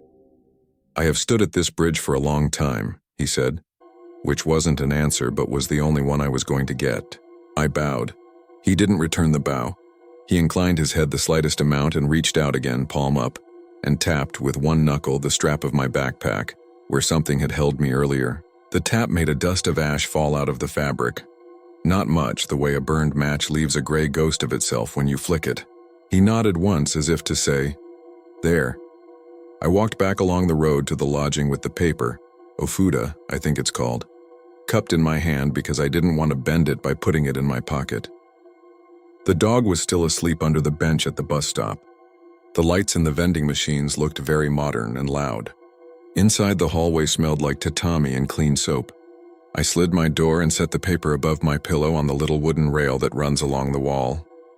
My hands shook, not dramatically, just enough that the paper corner trembled when I tucked it into place. I lay down and didn't sleep. The fear had gone out of me, and what replaced it wasn't calm. It was like when your leg falls asleep and then floods with pins and needles if you move. My thoughts were like that. If I moved them, 1,000 small pains started. In the morning, the bell for prayers woke everyone. I got up before it finished and checked the paper. It looked the same as last night except for a faint smear on the lower corner like someone had brushed it with a thumb that had touched soot. I hadn't done that, and I had set it where I would see if I had. I slid the door and stepped into the hall. Dan from Australia was there with a stiff gait and a smile like he'd slept hard. "How was it?" he said. "Creepy?" "Quiet," I said, which was both true and the kind of lie you tell when you don't want to infect someone with something. He nodded, satisfied. During breakfast, the couple from Fukuoka asked if we'd go to the morning fire ceremony. We did. It was beautiful and hot and normal in a way that made me want to cry, which I didn't, because you don't cry about normal things in front of strangers. After, I walked back toward Okuno Inn. I didn't mean to be dramatic, I didn't clutch the paper, but I didn't let it out of sight. I planned to go straight to the bridge. Halfway there, I realized I didn't know whether I would recognize the old man in daylight. My stomach made that small drop feeling you get on a sudden hill in a car. The bridge looked completely ordinary in the morning. People took photos of each other. A tour group with matching caps gathered near a guide who held up a small flag. The guide was talking about etiquette and the history of Kobo Daishi in careful, practiced English. I stood to one side and waited until there wasn't a knot of people crossing. Then I crossed and stopped at the spot where the old man had lifted his hand last night. There was no one there. I stood long enough that the guide finished his speech and moved on. The dog at the bus stop barked once and then lay back down. The sun made color where the moss had been all one shade last night. He wasn't there. I don't know how to describe the mix of disappointment and relief that went through me. It was like taking your hand away from a stove that isn't on and still feeling heat. I looked around not to prove he existed. I already had something in my other hand that did that. But to do what I said I would do, which was to return the paper. I didn't want to carry it away like a theft. A monk in gray, one I recognized from the lodging, walked by with 2 large bags of something that looked like vegetables. He nodded to me. I stepped toward him and did the small bow and held out the paper like a lost and found item. "I was told to give this back," I said, "to the monk at the bridge." He glanced at it politely, then sharply. His face changed in a way that wasn't dramatic, just more present. He set the bags down and smoothed the paper with 2 fingers, not touching the ink. "Who gave you this?" he said in Japanese first, then repeated in English for me. "The monk who stood here last night," I said. Small shaved head, white socks. He had a staff with rings. He told me to walk and not look back. The younger monk looked toward the middle distance as if that would help him translate inside his own head. "We do not stand here at night," he said. He didn't say it like a rule. He said it like a weather report. "Not now, maybe long time, before. Can I give it to you?" I said because holding it felt too large suddenly. He held up his palms and very gently didn't take it. "You keep," he said. "If he gave, you keep." He looked down again at the corner smear, then at the strap of my backpack, then back to my face. "You okay?" "Yes," I said. It was true in that moment. Everything about daylight was a net over my mind. He nodded once. "Be careful of night," he said, then picked up his bags and walked toward the hall. He didn't hurry, but there was a distance in his steps, like he was already somewhere else he needed to be. I walked the path again in the day, all the way to the inner area where photography isn't allowed. People moved like small boats in a harbor, each with their own slack line holding them to shore. The lanterns inside Toronto Hall were as beautiful as the pictures make them seem. There were thousands.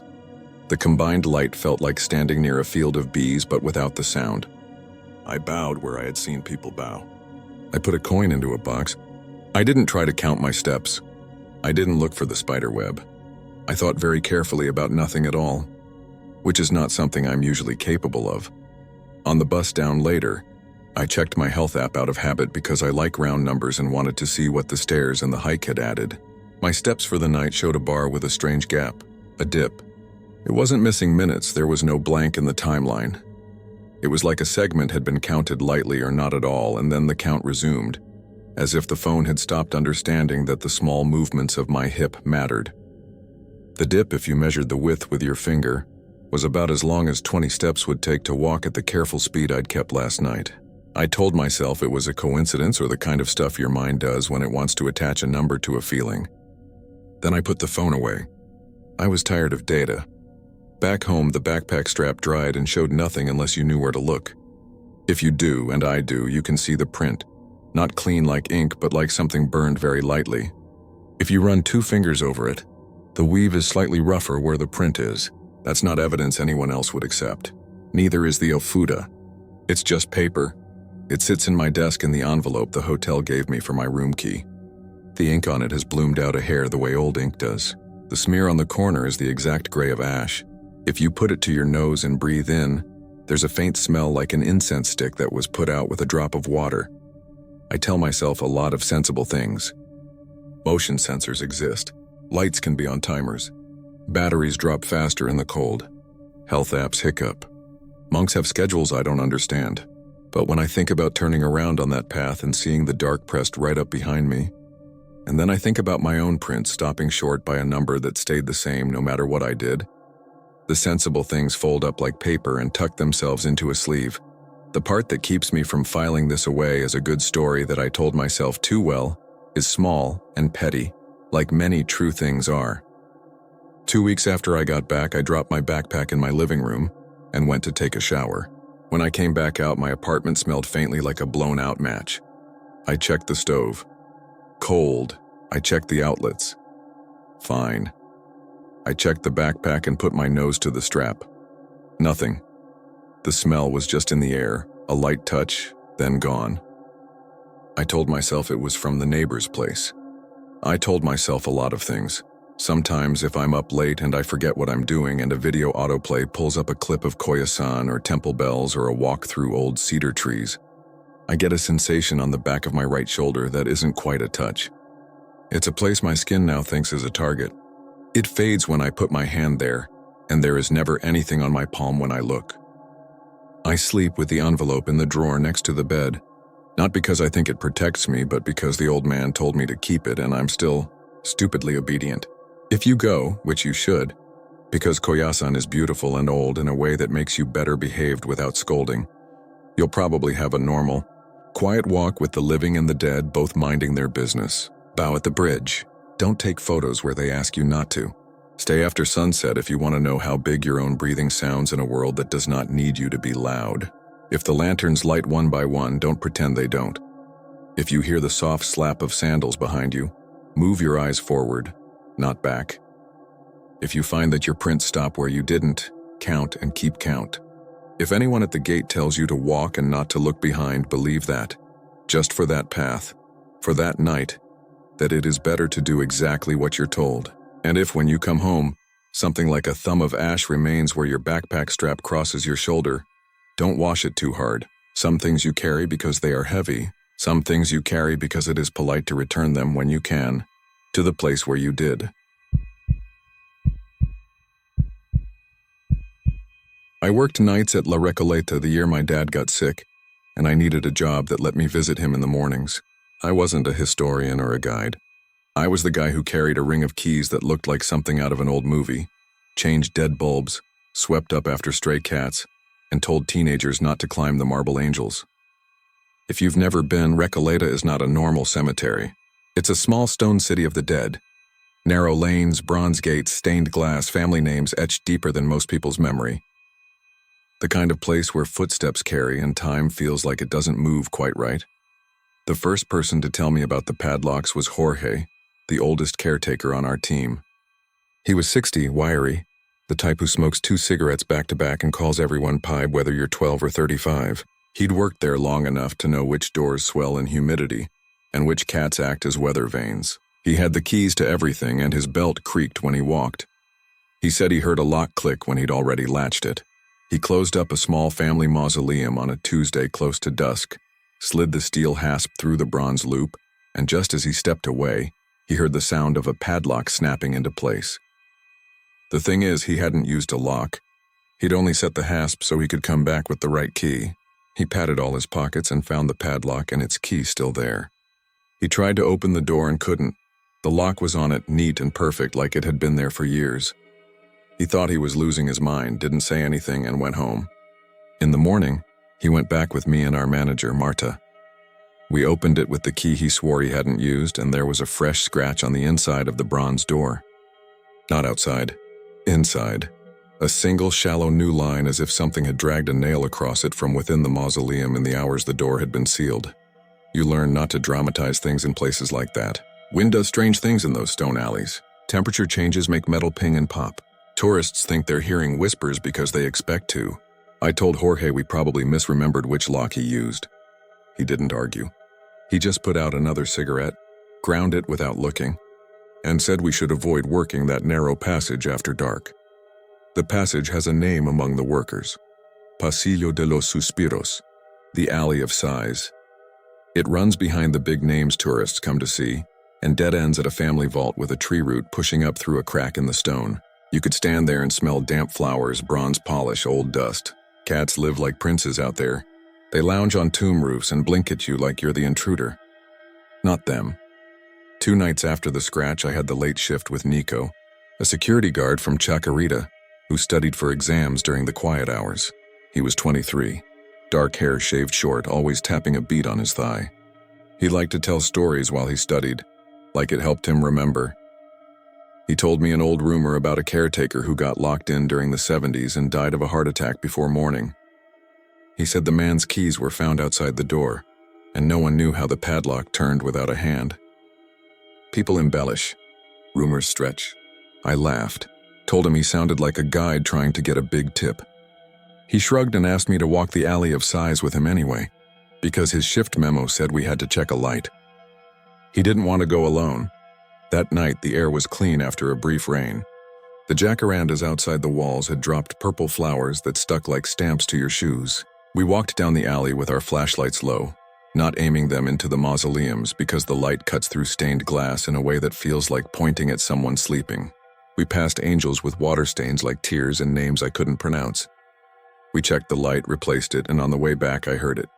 A bright click-shut sound, the small, precise snap of a lock closing. I stopped. Nico said he heard it too. We both turned around fast, scanning.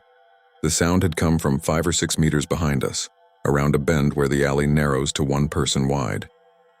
I jogged back and found the Soria family vault, the one Jorge had latched 2 days earlier. The door had a padlock now, though when we'd passed it minutes earlier I would have sworn there wasn't one. It was the same old model we used everywhere, the kind with a spot of missing paint near the base and a stamped number. I touched it and felt cold through the metal like it had been kept somewhere cool. "Which key?"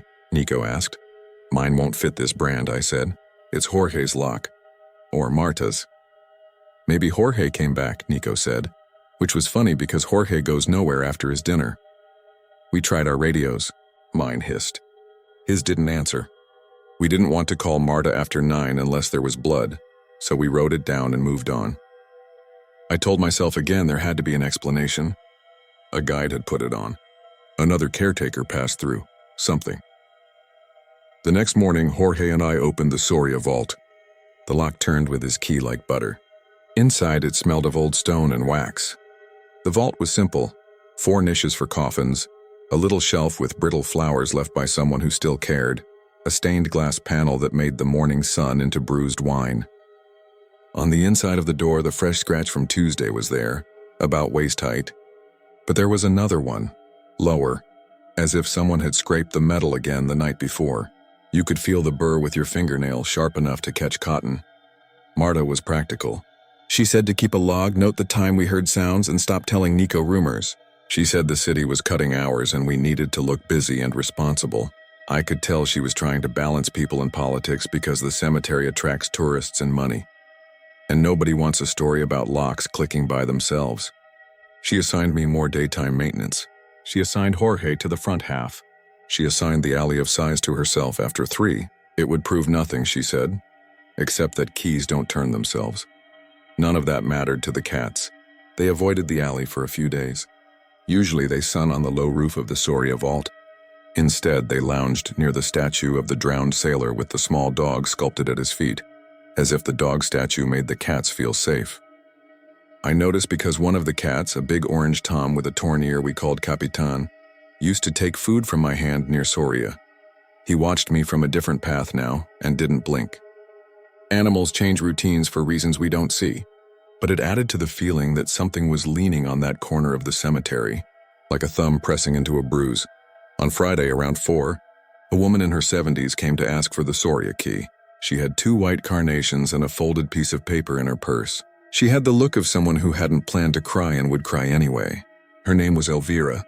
She said her parents were there and her brother, and could we please open it? She wouldn't be long. I walked her there because Marta was on a call.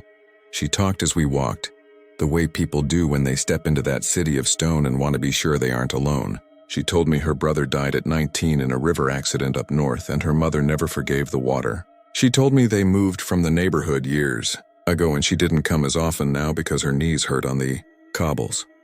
I opened the door for her with Jorge's key because it had become a habit to use his on Soria.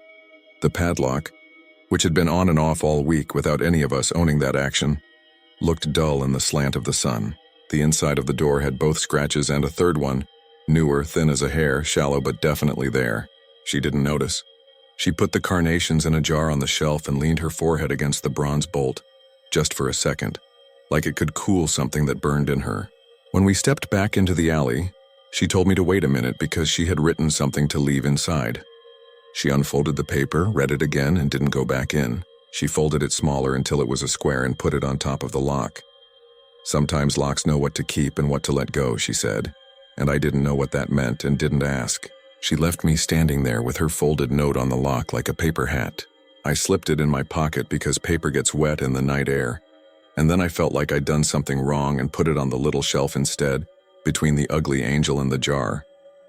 I closed the door and latched it. The padlock was in my pocket. I could feel its weight when I walked away. If you're waiting for something dramatic, it comes now. We decided to stay late that night because there had been kids drinking in the back lanes and because the tourists had gotten bold about climbing to take photos. Nico said he'd do one extra circuit with me if we brought empanadas from the shop on Vicente Lopez. We ate on a bench by the wall, listening to a soccer game from a nearby apartment through an open window, the crowd noises blending with doves cooing in the trees. The cemetery gets a skin at night like a different place pulled tight over the bones of the day. The same angel looks kinder at 10 in the morning than at 10 at night. I've never learned why. We took our flashlights and started in the new section, worked down the lanes, and eventually, because I didn't want to say I was avoiding it, we turned into the alley of sighs. I feel the need to say we weren't chasing anything. We were doing our job. The light over the Soria vault was on now, the one we'd replaced. It gave everything a yellow cast that made the stone look like old teeth. I saw the folded note Elvira had left. It was gone. Not on the shelf. Not on the ground. We were 2 meters from the door when something clicked. You know the sound. We didn't move. Everything else kept going. Faint traffic beyond the wall, cicadas, a siren miles away, Nico breathing. Then another click farther down the alley. Then another. Locks closing. I swear to you, it went like a wave down the row. Snap, snap, snap. Not loud, not violent, just sure. I felt every hair lift on my arms. Not because I believe in anything, but because I know the difference between a sound made because metal moved in heat and a sound made because someone made it happen. We did not run. We are not the dramatic kind. But we walked faster than we had been walking, and we weren't ashamed of that. "Who's there?" Nico called. Because that is the thing humans do, even though we know if someone answers, it won't make us less afraid. No one answered. The cats weren't anywhere. Not even Capitan. We reached the Soria door and stopped. A small triangle had been scratched beneath the other lines on the inside of the door. You could see it through the narrow gap between the bronze and the jamb when our flashlights hit it just right. I would not have noticed it if I hadn't already been primed to look. The bronze had a brighter shine where the scratch was, like raw metal flashed through oxidation. "I'm opening it," I said. I don't know why. It felt like the worst idea and the only one. We were the ones with keys. It was the thing I could do to prove to myself that doors worked like doors. "Don't," Nico said, but I already had the key out. The lock turned without resistance. The door opened on its hinges as if nothing had ever been wrong in the world. The air inside had the same old stone smell, but it was cooler than outside, like a cellar. Nico stood in the doorway. I stepped in and set my light on the floor to keep both hands free in case the door tried anything stupid. The new scratch was definitely there. The triangle shaped like someone testing a point. There was a smear near it that could have been oil from a finger. I leaned down and smelled the door because I was doing everything wrong and might as well keep going. Bronze. Dust. Something like wax. "Okay," Nico said from the threshold. "Okay, you saw it, let's go." I turned to answer him and the door swung. Not a gust, not a slow drift. It moved like a hand had pulled it. It clicked my shoulder lightly as it passed, like a person squeezing by in a crowded train. I jumped back, reached to catch it, missed, and before I could think, there was a sound right next to my face. The padlock. The lock had snapped shut. I froze. Nico set his shoulder against the door. "Open it," he said, but I had no key to the outside. The lock was out there in his hand or mine a moment before, and now it was in use between us. I pulled the bolt on the inside. It didn't move. We both knew it shouldn't. The lock was on the outside. The bolt on the inside is decorative, a nod to original hardware. The real security is the padlock that only turns from out there. "Give me a second," Nico said. "Don't panic." "I'm not panicking," I said. And then I realized I was holding my breath like a kid in a pool who loses track of the ladder. We tried the radio. Mine hissed. His hissed. The air felt colder. I listened to it like it had a sound, and I decided there was something to listen to, like air pressing its ear to the same door from the opposite side. I set my flashlight on the shelf. The light made the stained glass smear colors up the back wall and across the side of a coffin plate. The plate had the family name, Soria, simple and straight without dates. The lower niche, where Elvira had placed her flowers, had a small old padlock hanging on a ring for a drawer that hadn't been opened in decades. It was the same style as the one on the door. I don't know why that mattered, it did. My ring of keys felt heavier on my belt. I thought of the folded note. If you're the kind of person who believes in patterns, this would have felt like one. "Get Marta," I said. "Get bolt cutters. Get anything." "Nico, talk to me while you walk," he talked. I could hear his footsteps fade, then come back, then fade because the alley plays with distance. He said he was calling Marta. He said he was grabbing the cutters. He said he could still see my light through the gap. He said to keep talking. I told him okay. I told him I could see a small bloom of corrosion around the lower hinge. I told him there were 3 scratches and a triangle on the inside of the door. I told him the stain on the floor looked like someone once dropped a bucket of oil and tried to wipe it, and if you stood there long enough you could smell old polish, the kind that smells like oranges. I said anything I could think to say to fill the space between him and me. Something moved behind me, not loud, not big. A small adjustment like someone in the next row shifted their weight. I turned. My light didn't move because I had set it down. I saw nothing change. I heard metal begin to complain in a steady, patient way. It wasn't the door. It was thinner. It came from inside the vault, from the lower niche with the small old lock. It was the sound of a tiny bolt sliding slowly as if someone were trying to move it after years of being fused in place. I said, "Nico," and he answered, and I felt stupid for saying his name like that. The small lock didn't open. It just squealed and then stopped. In the stop was a kind of attention. I don't know how else to write that. I felt noticed in a way that was not about sight. "Keep talking," Nico said. He was back at the door. I could see his shoes through the narrow space where bronze didn't quite meet stone. The space went black as he placed something against it. I heard the dry bark of bolt cutters and a small grunt of effort. "It's not biting," he said. "The lock isn't taking. It's like it's already open, but it's not. It's closed, wait. Marta's coming." I put my hand on the inside face of the door, right where the scratches were. The metal felt normal. Cold, a little rough where the burr lifted. For a reason I cannot defend, I pressed my palm and then my ear to the bronze. When you put your ear to old metal in a quiet place, you can hear your own blood. You can hear the city on the other side, faint, refracted like listening from the bottom of a pool. I heard those things, and I heard a small rhythmic sound like the lightest tap of a key against a key ring. Tap, tap, tap. It came not from outside. It came from the bronze itself. The way a pipe in a building can carry a sound from 2 floors away and make it feel inside your wall. I took my ear away. The tapping stopped. I put it back. It started again. I don't know how long this lasted, a minute or 5. When you are in a small space with your breath and someone else's problem on the other side of a door, time is rude to you. I closed my eyes. I thought about Elvira. I thought about the way she said locks know what to keep and what to let go. I thought about my father sleeping in his chair with the TV on too loud. I thought about how sometimes people make pits in the world with their grief and sometimes the world leans to fill them. "Nico," I said. "Here," he said. And the cutters barked again and I heard Marta's voice. Calm, irritated, not scared, telling him to hold steady, telling me to step back. I stepped back. The padlock didn't fall because they hadn't cut it. Marta said, "It just opened." I didn't turn it. She said it in the voice you use when you are not going to admit you don't like the thing your mouth is reporting. The door swung in. The padlock was in her hand, cold, unmarked. I stepped into the alley. The air that hit my face felt warmer than it should have. I set my hand on the cool wall and then took it off, like touching something someone has told you not to touch. Nico still had the bolt cutters lifted, his eyes wide and silly with adrenaline. Marta looked at me and then at the door and then at the scratches on the inside. She pressed her finger to one of them and came away with a tiny curl of bright metal, the shaving like a sliver of nail.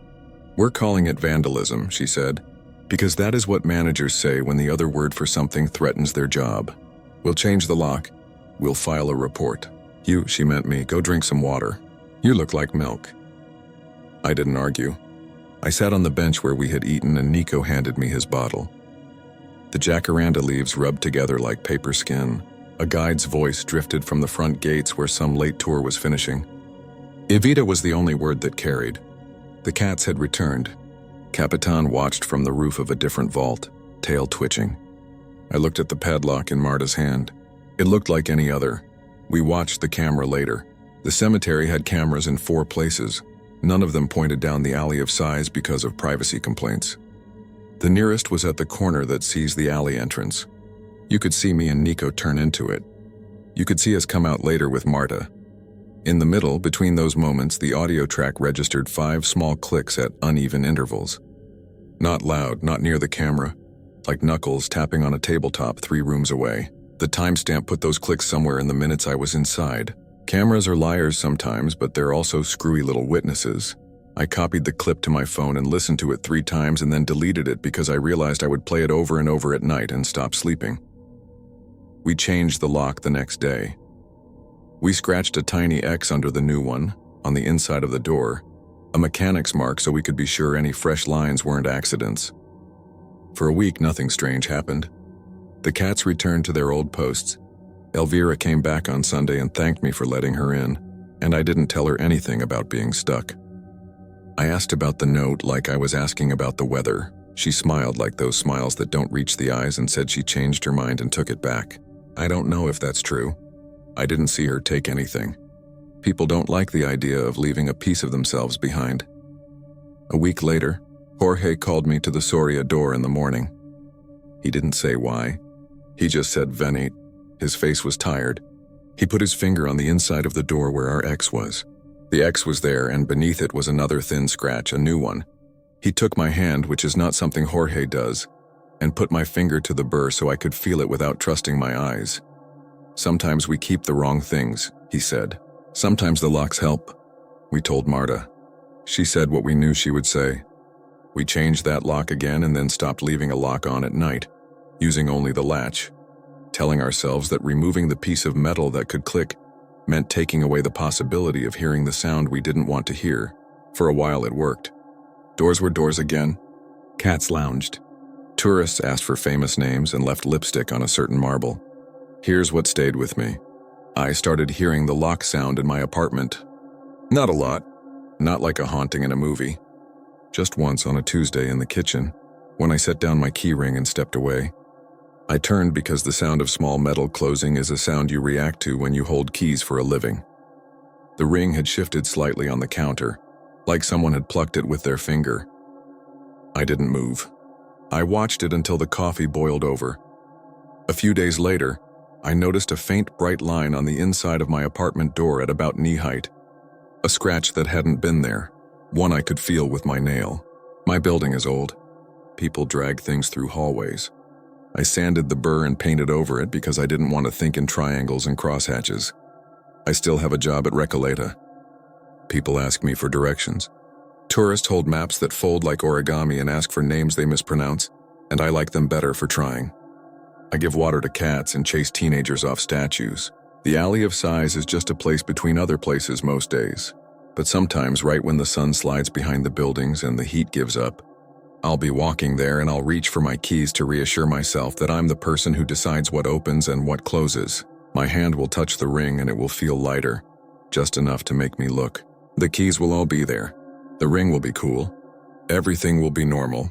Still, I will stand a little too long at the Soria door, poised like I'm listening for someone to speak. I won't open it when I feel like that. I don't go in when the air seems to be holding its breath. And when someone leaves flowers, I leave the door open an extra minute before I close it. Just time enough for what needs to leave and what needs to stay to find the courage to stay. If you go, you'll pass that alley and not know which vault is the one. You'll think you hear small sounds in the metal and tell yourself it's nothing. You'll be right. You'll be wrong. You'll drop your ticket in the trash and go have coffee on a sunlit corner and think about how the city vibrates with life. You won't think about the little clicks until you're home, putting your own keys on your own table, and you'll hear one tiny sound that could be anything. You'll tell yourself it was the ring settling. You'll be right. You'll be wrong. And if you feel like your door is safer when you leave it open for the space of a breath before you turn the lock, you won't be able to explain why. You'll just do it. I said earlier that I'm not a believer. That's still true. I'm a person who sweeps leaves and changes bulbs and says we're closed at the end of the day. But there's a difference between believing and taking a place at its word. La Recoleta is a city where doors talk. They don't use a language you can translate, but they are not quiet. Some pads, some bars, some bolts know how to keep what needs keeping. Some know when to let go. And some once in a while will click shut, not because your hand turned them, but because, for a few minutes in the long night, the inside of a door wants to be a door more than it wants to be a way out. If you ever hear it, that bright tiny sound from the wrong side of the metal, you'll do what I did. You'll listen. You'll press your palm to the cold and you'll feel nothing clear. And then you'll keep listening anyway, holding still until someone with better words comes along with cutters or keys or a voice that says your name like a rope thrown across water. And when you step into the air again, you'll try to make sense of it and fail, and you'll drink water and go back to work. Later, in a quiet hour, you'll find a small new line somewhere no one but you will see. You'll smooth it with your finger and leave it alone. You'll take out your keys at night and lay them where you can see them. And you'll lock your door from the outside when you leave for work. Just like always, but you'll feel better if you pause a second. Hand on the knob, giving whatever is on the other side time to make its choice.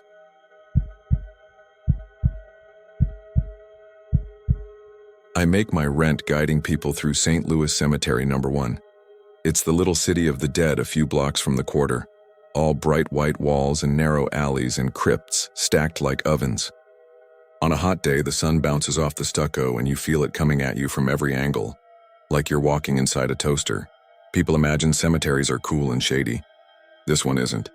It smells like hot stone, old lime, and sometimes if a storm is coming, a faint mineral tang like pennies on your tongue. I've been licensed for 5 years, which means I unlock the gate with a code, walk tourists past the archdiocese sign that says not to write on the tombs, and speak in a voice that carries. Above ground because of the water table, I tell them. Society tombs. Family vaults. Please don't lean on anything. I know every crooked corner and crack. I know where teenagers carve initials and where brass nameplates get stolen and replaced. I know which local cats claim certain crypt roofs around noon, when the heat makes the marble too hot for paws. And now I know what it feels like when a sealed crypt breathes on you. This happened at 3 in the afternoon on a day the weather app said, feels like 104. I had 9 people. A Wisconsin family in matching red NOLA 2025 shirts. A honeymoon couple with a disposable camera. Her in a straw hat, him already pink at the nose. 2 college kids with iced coffees they weren't supposed to bring inside. And a local grandmother in ironed linen named Miss Geneva, who told me she'd brought her niece before Katrina, when you could still wander in alone. We drifted down a lane so tight the shoulders of the group brushed both sides. I was doing my usual talk about oven vaults, how caretakers used to open them and slide caskets in, how bones were later pushed to the back to make room, when a fine, cold breath came through the seam of the slab to my left and ran right across my wrist. It was so wrong that my brain stalled trying to label it. The air in the cemetery is thick and hot. This was thin and chilled, like the air that escapes when you open a freezer. It wasn't just temperature either. It had a smell, a clean, wet sweetness that registered after a beat as lilies, the funeral kind, all pollen and pharmacy and something like candle wax. I stopped mid-sentence. Everyone looked at me. The grandmother in linen pinched her nose and said, "Child, you smell flowers?" One of the college kids said, "Bro, did you put on cologne?" The way 20-year-olds think they're funny. The honeymoon woman turned toward the vault and made a little O sound like you do at fireworks. Down the seam of the stone at the height of my wrist, a crescent of moisture appeared and then vanished, not like sweat from my skin, more like breath on a car window that fades. I didn't tell them anything then. I finished the tour. The Wisconsin dad tipped me a 5 and said, "Good presentation," and they went back out into Basin Street. And I went into the staff office where there's a window unit that rattles and dribbles and a desk with a ledger and a laminate sign about respectful behavior. Lucille, who manages our schedules, looked up from her phone. She's from Violet and she keeps her hair twisted up with a pencil, so the eraser sticks up like a tiny antenna. I asked her if anyone had been opening vaults that day for maintenance, for heat release, or for any reason. She laughed. "You know the Archdiocese. You think they're opening anything without 6 emails and a deacon?" Then she saw my face and said softer, "What did you smell?" I said lilies, and she swiveled the ledger toward me. We track the special stuff in a paper book even though everything else is digital. Deliveries, private memorials, which tour companies are on probation for talking nonsense. She flipped to the page for that row. The column marked with the vault number had no service entries, no maintenance, nothing. Just a short line handwritten under notes dated 2 days before. "Deliver lilies, anniversary." "Who wrote that?" I asked. "Florist dropped them at the gate." "The same note's been coming every year," Lucille said. "Standing order." "We leave them on the step. You're not supposed to set things inside." "Who's it for?" She shrugged. "Vault's got a family name, but the order never says who. Cash in an envelope. Sometimes a bunch of coins. Old-fashioned, like out of a movie." I told myself there'd been a pressure change, a thunderhead moving in, the cracked seam of the door creating a vent. I taught a whole next tour telling people about the science of hot air rising and cool drafts, and never once talked about the cold touch still ghosting my skin. I went home to my shotgun in mid-city, drank water and watched lightning tremble over the Lafitte Greenway. The next day it pulled at me. I'm not proud of that curiosity. It's the thing that makes tour guides good and also makes us fools. Between my first and second groups I took the long way around so I'd pass the same vault again. The lilies from the delivery were there, leaning in a little clear vase you buy in bulk. The kind you return if you're polite. White throats, gold dust on the stamens, no wilt. They were lilies you smell at the funeral home and then smell again on your dress later when you get home, and wish you'd changed before hugging your aunt. The stone was unremarkable except for a carved family name worn blurry by heat and years. No fresh mortar, no chips. I put my hand near the seam and felt nothing but heat coming off the stone strong enough to sting. A lizard skittered across my shoe and I jumped like a kid. When I turned, Miss Geneva was standing behind me with a water bottle. "Some places keep their own weather," she said, and then left it there. By the weekend, the group stories started. On Saturday, an older man in a saint's visor asked if we piped cold air into the cemetery for effect. On Sunday, a girl in a black dress leaned close to me on that same lane and whispered. She just sighed. "Did you hear her?" I said because part of the job is giving people a way to carry what they felt. You'd be surprised what these old places hold. She touched the lilies lightly, like you'd touch a sleeping cat, and pulled her finger back dusty with pollen. When something happens enough times, guides talk about it in the office whether we should or not. Caleb, who's been doing this since there were more ferries than Uber drivers, said maybe the exhale was just the heat. Like how big pots burp, he said, stirring a powdered beignet mix into his coffee. They bake out here. Sometimes they breathe. But this is cold air, I said. Could be a downdraft. Could be a trick of nerves. You get lightheaded. People faint. He pointed at my paper cup of electrolyte drink. I see your smart water. Could be, Lucille said, which is how she says let's not feed this thing. I told myself I'd leave it alone. That lasted 3 days. On the 4th, I went to the flower shop. It's over on Piety, the kind of small place where one person can see the door and the back cooler at the same time. The owner is a woman younger than she looks because people who handle weddings and funerals get older faster. She had sleeves of roses lying on damp paper, and when I explained I was a cemetery guide, she did that polite smile people do when they think you're going to complain about parking. No complaint, I said. I'm asking about an order. Every year y'all deliver lilies to a vault in St. Louis number 1. No name, just anniversary? She waited long enough that I said, if that's private, I understand. It's private, she said, but I can tell you this. She went to a drawer and pulled a manila folder, flipped through receipts written by hand, and showed me a sheet that had been photocopied so many times the edges had turned gray. The earliest date on the top was 1989, the name on the line for payer read K. Duplessis, the amount, cash. Under notes, deliver lilies, anniversary. The next sheet had the same. The one after that. Some years had the request in different handwriting, the letters sharper or looser. Some had a little heart drawn after anniversary. A page from 2005 had a water stain that wrinkled the corner. The most recent copy had Lucille's note scrawled in the corner. Received by office, envelope taped under gate keypad, $60 in quarters. Who is K. Duplessis? I asked. Came in the first year, the florist said. Paid up for 10 years in case she got run over by a bus, that's how she put it. Then came in again, renewed. Then someone else came in once. Then nobody. But the envelope shows up. It's the same words every time. I don't ask questions. If a tradition wants to keep itself alive, I let it. What anniversary? I asked, almost certain she'd say a wedding. She shrugged. It never says. It was a week later when the breathing turned into something I can't rationalize without lying to you. I'm writing this because I'd rather it live somewhere outside my head. It was the 12th of June. That's not me adding drama. Lucille said later that when she stuck the new note in the ledger, she noticed the pattern. The envelopes always came the second week of June. The office calendar had a sticky tab there that read, Lilies, Row D. It was the last tour of the day, private, paid for by a couple from Ohio, who had questions about voodoo and then apologized for calling it voodoo. The sky had been building a storm all afternoon. That lead-weight feeling when the pressure is about to drop and the sky gets green around the edges. You could smell rain in the live oaks by the wall. The group before me had left a trail of wet footprints from damp rid buckets someone knocked over, and the cats had gone quiet. When the air turned odd, the birds didn't sit on the wires. Those are the little signals that make you stand still without knowing why.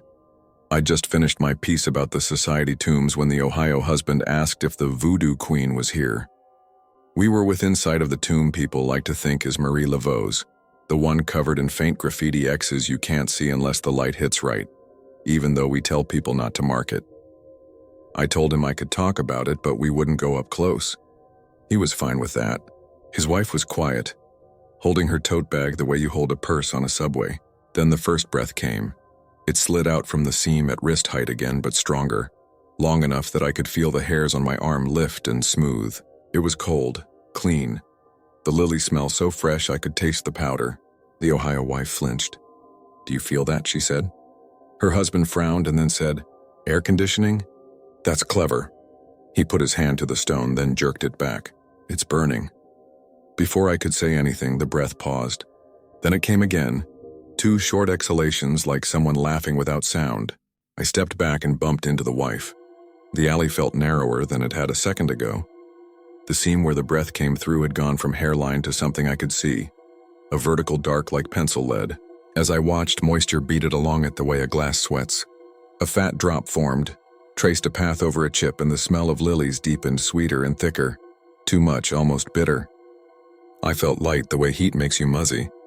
I told the couple we were going to take a wider turn around this block and they could ask me more questions at the gate. That's when the stone made a sound. It wasn't a crack. It wasn't a snap. It was a steady, low, hollow hum like you hear when you put your ear to a seashell. Except it was coming through my hand into my bones. The husband said, "What is that?" "Is that safe?" and took his wife's elbow. I moved them along and kept my voice calm. I didn't touch the stone again. We made it to the end of the lane where it opens into the little square with the society tomb with the urns. A wind came through then that smelled like damp dust. You could see the storm sweeping across Treme, the fat first drop smacking into the hot roof of the caretaker shed and exploding into steam. My radio crackled with Lucille saying, "Wrap up. Lightning protocol." I nodded even though she couldn't see me and turned to get them out. We were one turn from the gate when Ohio husband froze. "Did you hear that?" he said. Before I could answer, it came again. A long, tired sigh, not from a single point but from a dozen seams all around us. A cart moved on the far path without a person pushing it, wheels ticking. A plastic vase rolled and knocked against a step and knocked again like a little hand testing. From 7 different doors the cold air came, a braided whisper of lily and candle, and underneath it something not sweet at all, something like old iron. The wife pressed against my arm hard enough to hurt. The husband said her name over and over. My radio hissed and then went dead. The sky opened. Rain hit the hot stone and turned to a sheet that made the air strobe white. We ran. I don't want to pretend I was brave. We ran to the gate and the keypad beeping sounded like a microwave in a quiet kitchen. My hands were shaking and I missed the code twice. Lucille was already on the other side with the umbrella we keep by the sign for respectful visitor guidelines, yelling that the strike count was too high and we had to get out. I punched the code again. On the 4th try, the lock thunked and she pulled us through. Rain pounded the asphalt. The Ohio wife cried in immediate, relieved gulps. The husband said, as if he needed to believe it, "It was pressure." That was pressure. It's the weather. I nodded because sometimes the right thing is to give someone a rope back to ordinary. I went back in with Caleb once the strike window passed and the lightning went east.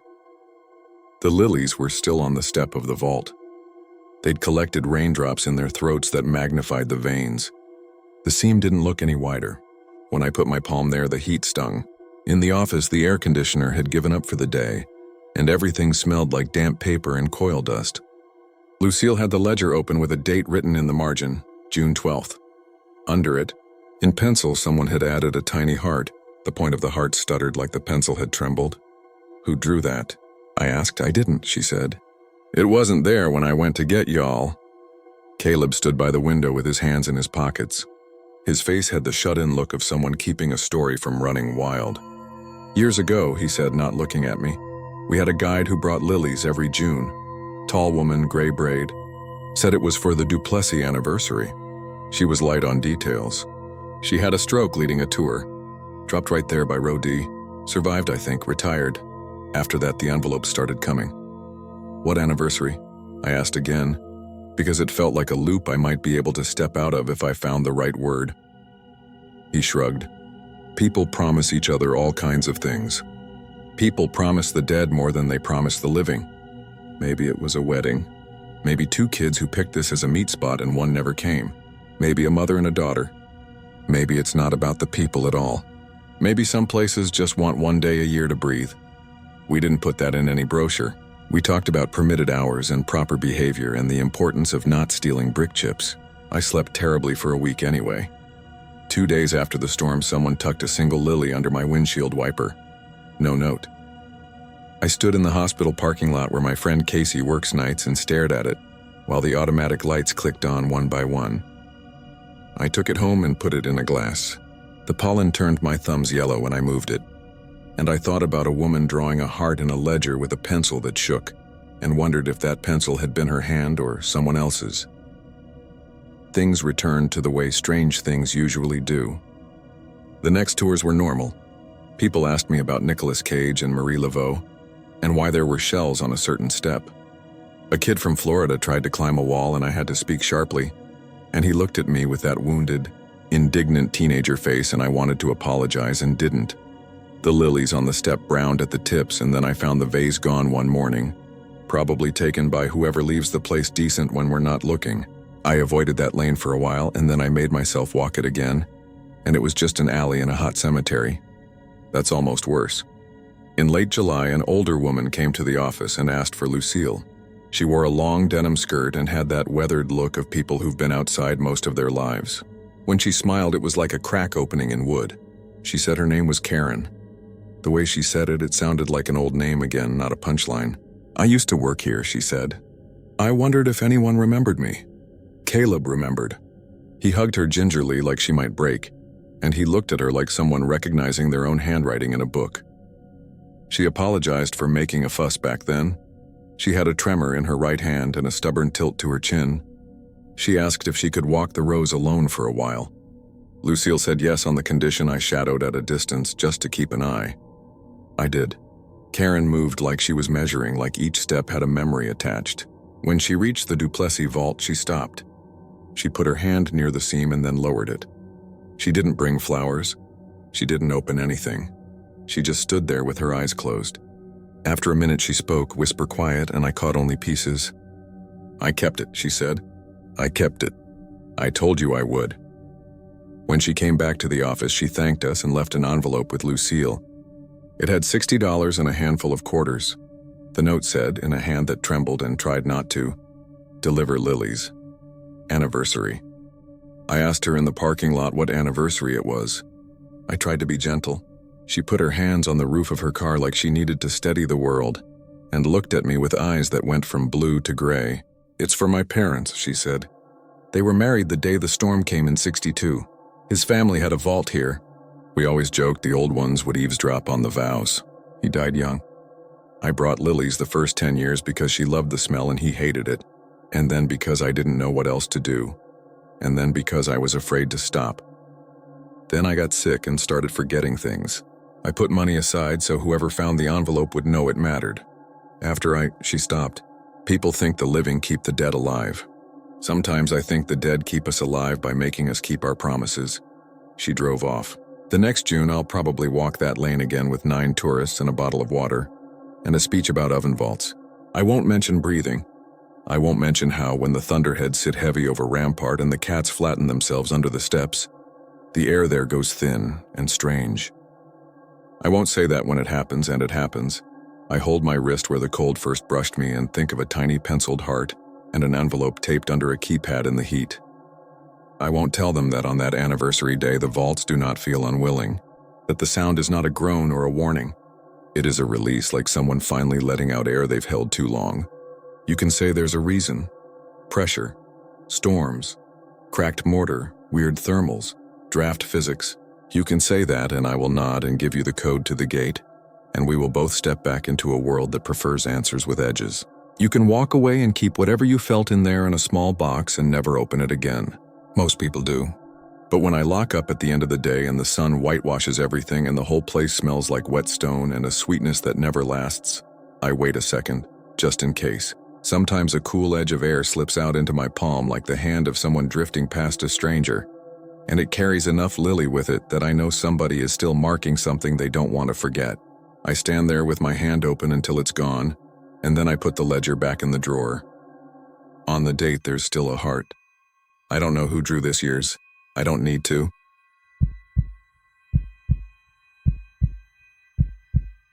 The first time it happened, I was running the coastal walk before sunrise because it was the only time the path was empty, and I liked the way the ocean sounded when the city was still half asleep. I'd moved to Sydney for work 6 months earlier and rented a small place near Bondi with a roommate named Liam, who was one of those cheerful, practical Australian guys who could fix a leaking tap with pliers and a swear word. I'm not that guy. I make lists. I set alarms. I put my phone on airplane mode so my offline playlist doesn't get interrupted by spam calls from numbers with too many digits. That morning, it was a Monday in late winter, cold enough that my breath came out in little puffs, and the sandstone along the cliffs felt damp. The sun hadn't broken the horizon yet, but the eastern sky had that fish-belly gray to it, and Waverley Cemetery lay ahead like a city made of chalk. I always slowed down there. The iron fence was ribbed and cold under my palm if I touched it, and the headstones looked like they were watching the water. If you're not from here, Waverly sits right on the cliff edge. The ocean is not a view. It is a wall of sound.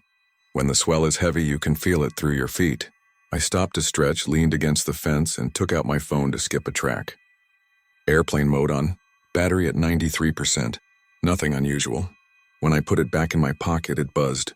I thought I'd imagined it because airplane mode kills the radio, but it buzzed again. A short double tap. I pulled it out and saw a missed call. The caller ID said, "Unknown, below." I remember thinking it was a glitch, like some contact name got mangled. The screen said, "Missed call 5:41 a.m. It was 5:42 by the lock screen clock. There was a voicemail icon too, the little tape reel I never use. I pressed play without taking off airplane mode because I wanted to see if my phone was just losing it.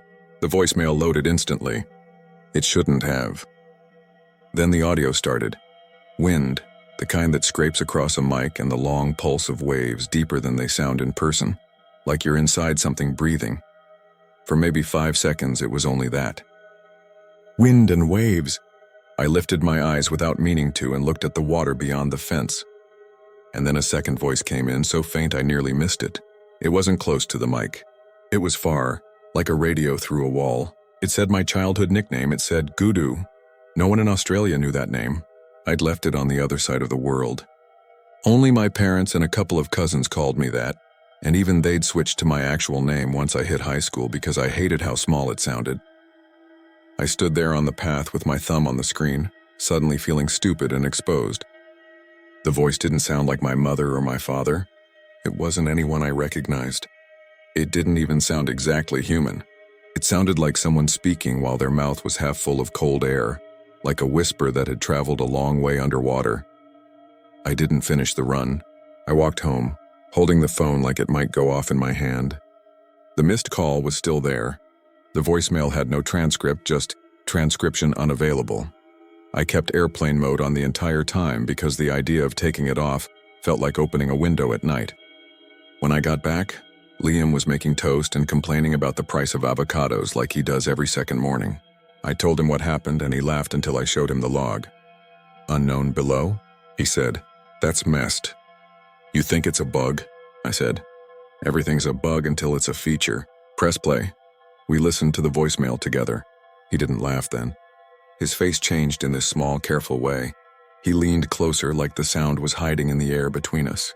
He didn't recognize the voice. When it said Gudu, he looked at me. "That's your mom's pet name for you?" My whole family, I said. "No one calls me that here. How would a scammer know it?" "They wouldn't." "Could be you misheard," he offered, trying to make it normal. I wanted to agree. I told him I must have primed him by saying there was a nickname. But the word had the exact slide my aunties used. The soft G, the double D shortened, the way you only hit that sound if you've said it 1,000 times while someone is small and not listening. We played it again and again.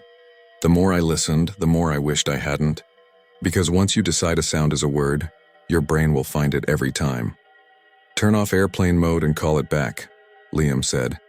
I don't know why the idea scared me so much.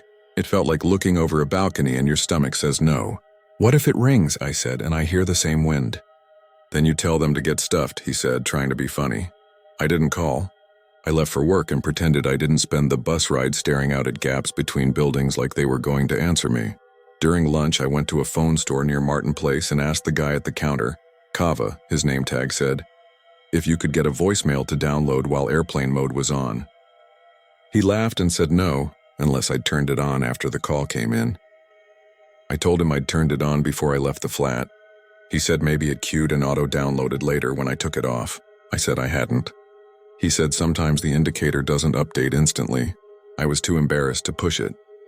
That night I told myself I'd run in the other direction for a while just to prove to myself I wasn't being ridiculous. The next morning I put on my cheap gloves and headed toward Tamarama instead of the cemetery. The sky was the color of milk. The path was slick. The sea was throwing white shoulders against the rocks.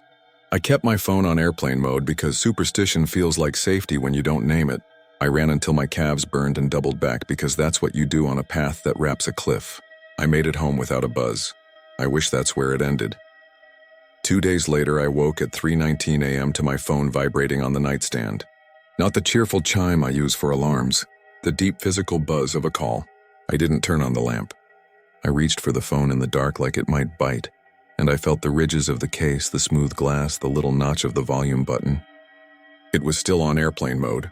I know because I left it on every night after that first call like a charm. The screen lit my face in a pale square.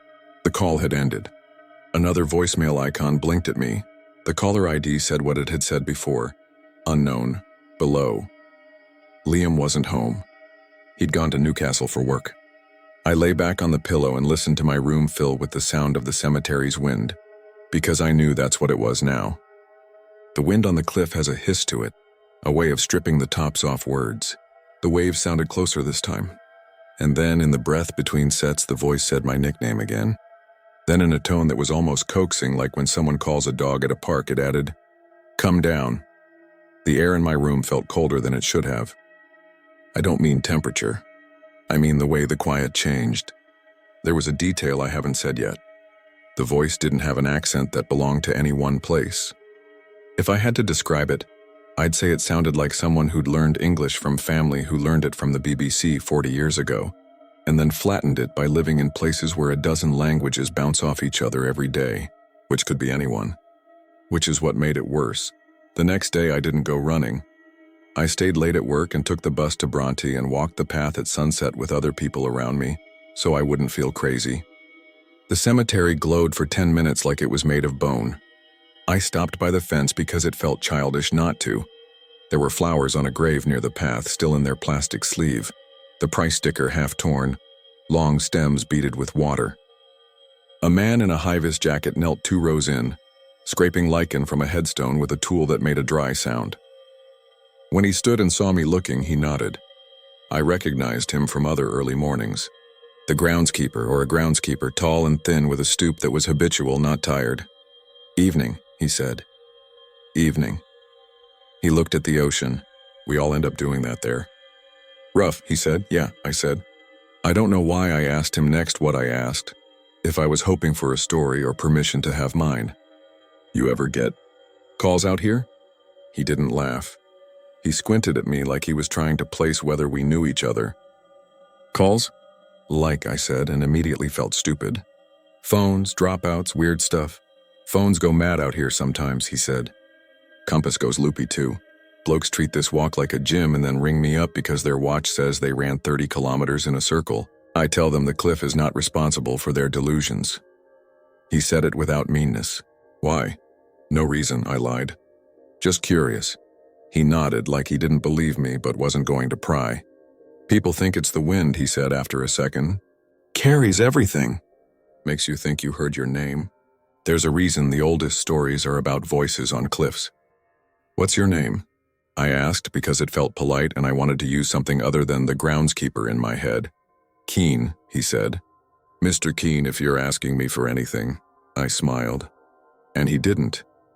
He looked at me with this steady small focus and said, "Don't climb the fence." I wasn't going to. "I tell everyone," he said. "I like to be consistent." That night I put the phone in the kitchen drawer and told myself if it buzzed, I didn't care. I lay in bed and watched the ceiling light bleed lines when cars went by. Somewhere after midnight I slept. Somewhere before 4 I woke to the feeling that someone had said my name right next to my ear in the dark. Not the nickname. My name, the one I use here. For a second I thought it was in the room. Then I heard the call log tone in my head because habits make sounds feel real. I went to the kitchen and took out the phone.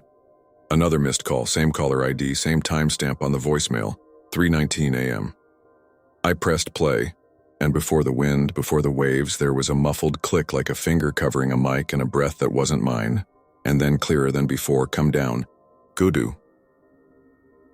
The next morning I called my mother in Karachi because I needed to hear a voice I trusted say the ordinary things that make the world solid.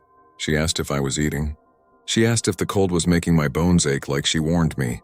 I asked her, without telling her why, if anyone there had mentioned me to anyone outside the family recently with my nickname. She said no. Who would she tell? She scolded me for worrying about small things when I should be worrying about big things like marriage and the rent. I let her. I stopped sleeping through 3:19 a.m. It felt like the time itself had teeth. The calls never came when airplane mode was off, which should have been proof of some glitch with the radio that only faked a missed call while disconnected. But the part of me that likes lists couldn't make the numbers behave. The voicemails always played. Each one had the same baseline, wind and sea, and then a variation. Once I heard other voices behind the main one, very far off, like a crowd at a beach a kilometer away. Once there was a sound that could have been a gull, except it had a wet in and out to it like a person breathing through a blocked nose. Once I heard what sounded like something metal being dragged across rock. That one I stopped after 5 seconds because I didn't want to know what came next. Liam came back from Newcastle and, without making a joke, offered to come run with me to the cemetery. I said no, he came anyway. We went at noon on a Sunday to stack the deck in our favor with sunlight and people and dogs that shook water into rainbows. We stopped at the fence and he said, "So we just hang out and wait for a ghost to call?" "Don't say it like that," I said. "How am I supposed to say it?" We waited. My phone was on airplane mode, no buzz. Liam, who cannot not talk, drifted over to the fence and read names. I watched the water. Keen appeared a few minutes later, a stack of laminated notices under his arm. He nodded at me and at Liam and then at our shoes, which were a little too close to the bottom rail of the fence for his taste. "Don't climb," he said. "We're not," Liam said. "We're here for the, wind." "Good wind today," Keen said. His eyes flicked to my phone like he could hear it through my pocket. Then he moved on. After 15 minutes of nothing, Liam's patience started to fray. "Maybe your ghost is on a tea break." "I told you not to say ghost," I said. "What, haunting's a slur now?" We gave it 20 more minutes and then left, and I felt worse instead of better. Because the story you can't repeat in front of someone else is the story that owns you.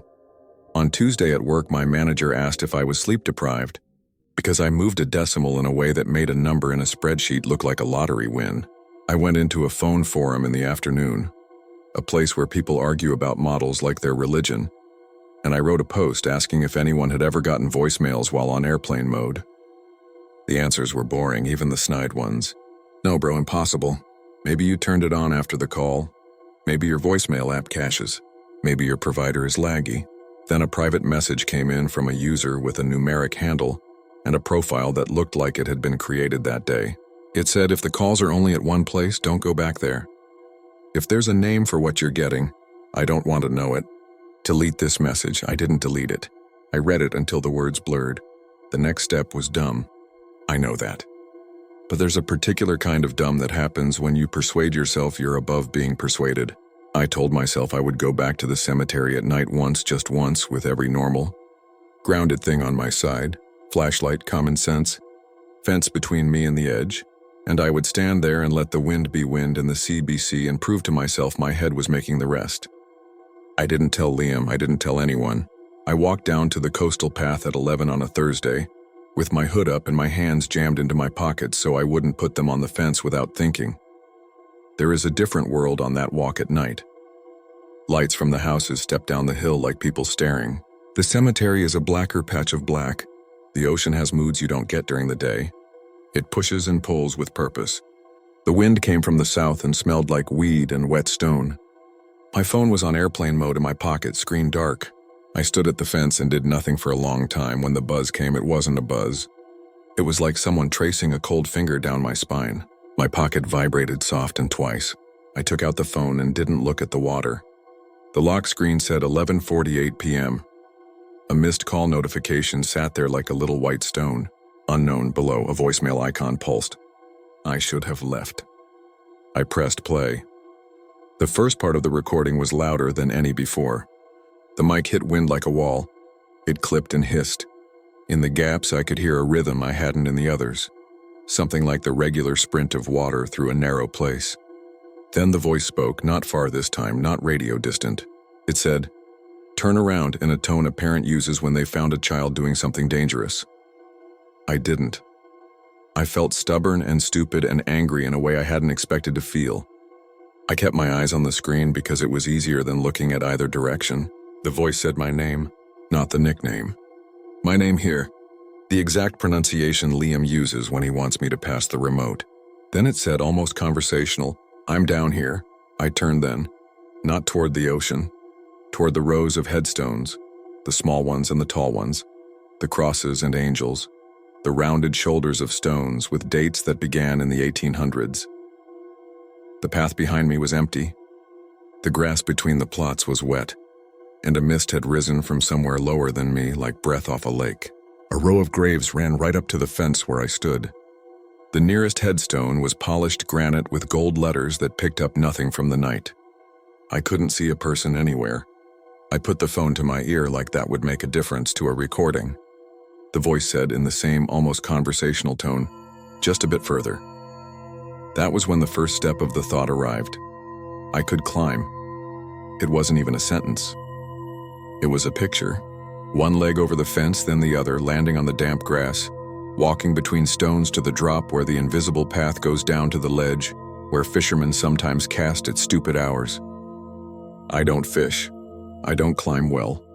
I would never in my life. But there it was, the image, not mine, so smoothly placed in my mind that for a second I thought I'd been about to climb before this new thought told me. The phone screen flashed. For a heartbeat, I saw the camera open by itself, the view of my chin and the fence and the dark behind me. And then it closed again and returned to the voicemail player as if nothing had happened. My heart beat hard enough I could feel it in my teeth. I stepped back from the fence. "Don't," the voice said, very soft and very clear. It sounded in that second like one of my uncles at a funeral when he had to remind my cousins not to touch a body. It sounded like care. It sounded like love. And that was worse than any coaxing. The beam of a flashlight washed the path. I flinched like a thief. Keene stepped out of the dark, his high-vis jacket throwing back the light and bars. His face looked older in the white spill. He didn't point the beam at me, just at the ground so we could see each other's shoes. "Evening," he said, like I'd bumped into him at a shop. He held up a hand, palm out, the way you do to a skittish dog. "Step back from the fence, mate." "I'm not climbing," I said. I was ashamed of how defensive I sounded. "No one ever is," he said. That was when I realized he hadn't said anything funny since I'd met him. His voice has exactly one color, and it is this careful gray. Phone's not going to help. I lifted it anyway, like proof of normality. The screen was blank now, the voicemail stopped. The latest missed call sat at the top of the list with the time. 11:47 p.m. "Do you believe in ghosts?" I asked him, because I couldn't think of any other way to ask the thing I needed to ask. He looked at me a long time. If I'm honest, he looked past me, through me to the ocean behind. The way you look at a sound to place it. "I believe," he said slowly, "that if you let the wind tell you what to do, you end up doing what the wind wants. And the wind doesn't care if you live." He took a step closer, not close enough to touch me, but close enough that if I had panicked and bolted, I would have had to go through him. "Go home," I went. He walked with me to the lit part of the path and then turned back toward the fences like that was where his day always ended. I went home and put the phone in the freezer, because that is what my brain offered to do with a thing that felt alive. After 3 minutes, I took it out because I needed to know that was stupid. I slept on the sofa with the TV on mute and woke at 3:19 a.m. anyway. No call. The next night it came back. The weeks after that were an ugly smear. I stopped running. I stopped sleeping. I took my phone to another provider and bought a SIM on a whim and put it in and took it out again, because the calls came without a SIM. I turned off every setting that could call anything in the dark or the light. I factory reset. I bought a cheap second phone and used it for work and hid the other. The calls continued on the first. Always unknown below, always a voicemail. The label stuck. Not no caller ID, not unknown. That extra word made it a message. I started to think in divide by 2 logic. If the calls know me and they know where I am and they know airplane mode, then they know more than me. That way madness lives. Zara from my office. Friendly, not flirting. The kind of coworker who says go home when you look like you need to. Came by my desk one afternoon and said, "You look like you saw something you can't put down." I said I had a mouse in my kitchen. She told me to get steel wool. Then she said, "I used to walk the coastal path after my father died. If you ever want company?" I almost said yes. I almost told her everything. I said I had it handled instead because pride is a habit you don't know you have until it knocks you down a set of stairs. 2 things happened that broke me out of that loop. The first was an image. On a Sunday morning when the light was thin and the whole city looked like it needed a bath, I found a new thumbnail in my photo gallery. A little gray square with a sliver of green and a sliver of black and the date stamp of 2 nights before. I hadn't taken it. The metadata said 11:48 p.m. The location tag said, "No location data." When I tapped it, the photo opened into a view I didn't recognize. It took me a second to realize why. The camera was pointed straight down at something like a slit. On one side, sandstone, pale and pitted. On the other side, darkness. In the darkness, something wet. Not shining like water. Matty, like a rock that's been under for a long time. Along the edge of the slit, a line of growth. I thought seaweed until I saw it had a fine structure like hair. The picture made my fingertips ache the way they do when you think of touching something too cold. I deleted it. It went to the recently deleted folder. I emptied that. That night, another missed call came at 3:19 a.m., and in the morning, the photo was back. Same timestamp, slightly different angle. The second thing was a man's voice on the path. I went back in daylight on purpose because I was sick of being guided by shadows. I stood at the fence where I always did. The sea was ordinary, which means it could kill you but didn't feel like it was trying yet. A man in a wetsuit stood down on the fisherman's ledge 2 levels below the fence, anchored by a rope around his waist to a steel ring someone had bolted into the rock years ago. He had a bucket beside him and a line in his hands. He was whistling between his teeth. I raised a hand to show I wasn't police or anything, and he nodded. He could see me, but we couldn't have spoken without shouting. He turned to throw his line and paused like he'd remembered something. He looked up again, cupped his hands to his mouth, and called something. The wind shredded it. He tried again. I made the universal what gesture. He pointed at the cliff below me, then at his eyes, then shook his head slow. Not no, more be careful what you look at. He cast his line. The rope at his waist jumped and went slack and jumped again. He pulled and set his feet and pulled. Then he stopped pulling and went very still.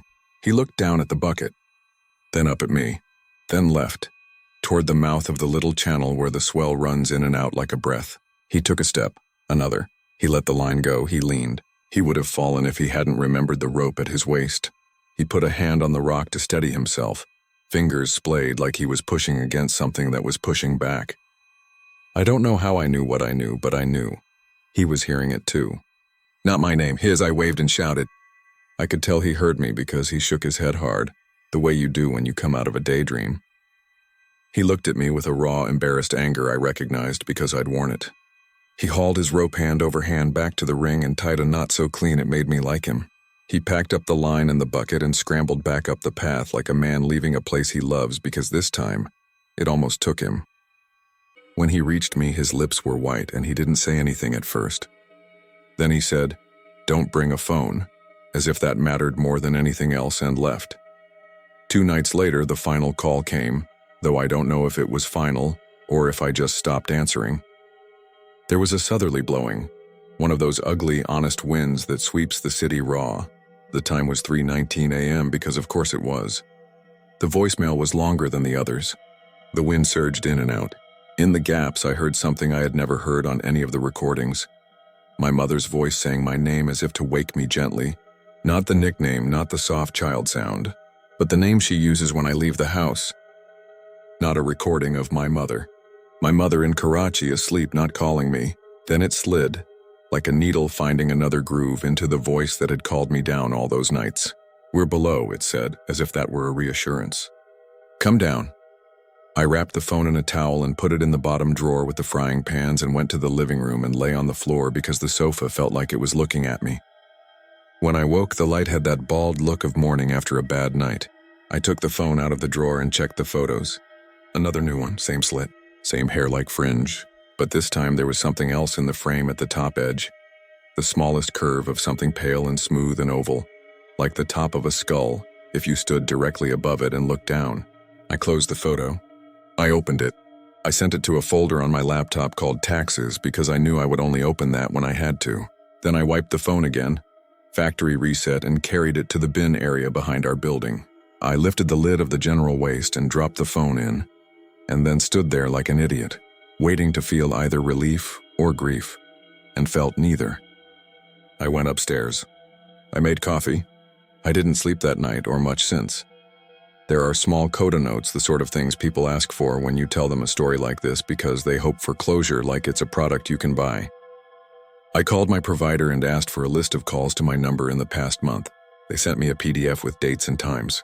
The calls at 3:19 a.m. were not on it. The voicemail server showed a ping each of those nights. No source number. The label unknown below is not a thing my phone knows how to make. Liam found my phone in the bin 2 days after I threw it away because garbage pickup was delayed, and he brought it upstairs and put it on the counter like a dog delivering a stick. He said, "You dropped this," and I said, "Keep it," and he didn't. He took it to an e-waste drop-off.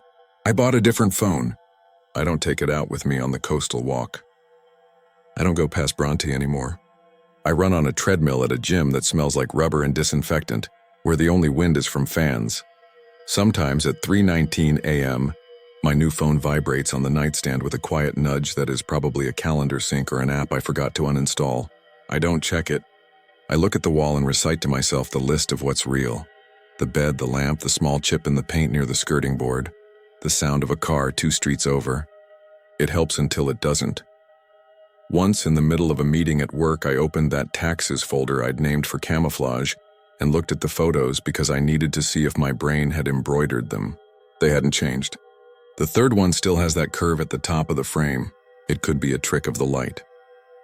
It could be seafoam caught in a pocket. It could be nothing at all. The last time I saw Keen, he was pinning a laminated notice to the fence that said something in calm municipal words about safety and the cliff. I thanked him for nothing in particular. He said, "It's quieter when the wind's westerly," like that was an answer to another question. Then he added in that gray voice that never jokes, "You don't have to prove anything to the ocean." Zara from my office asked me last week if I was sleeping better. I said yes and meant it, because the shape of insomnia is a thing you adjust to like a new pair of shoes that rub. She asked if I wanted to walk the coastal path some evening, just to see the whales if we could. I said maybe next month when it's warmer. She said okay.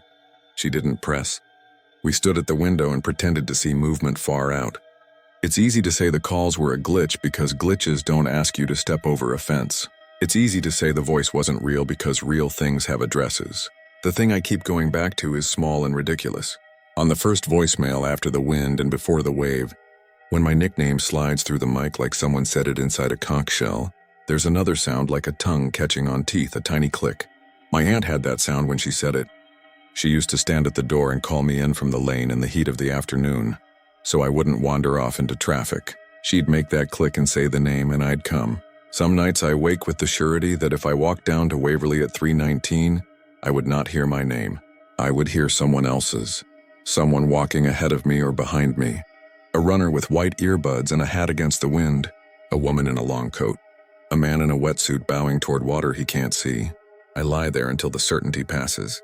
At dawn, the path fills with people again, and the cemetery goes back to being a postcard that makes everyone who lives near it speak in that special tone city people get when they show you a sight. Beautiful, they say, unbelievable, the dead get the best view. If you run that path in the dark, you'll know where I mean. There's a section where the railing curves and the fence leans, and the slabs of stone closest to the edge carry names that are lowercase in your mind because you don't want to make them larger.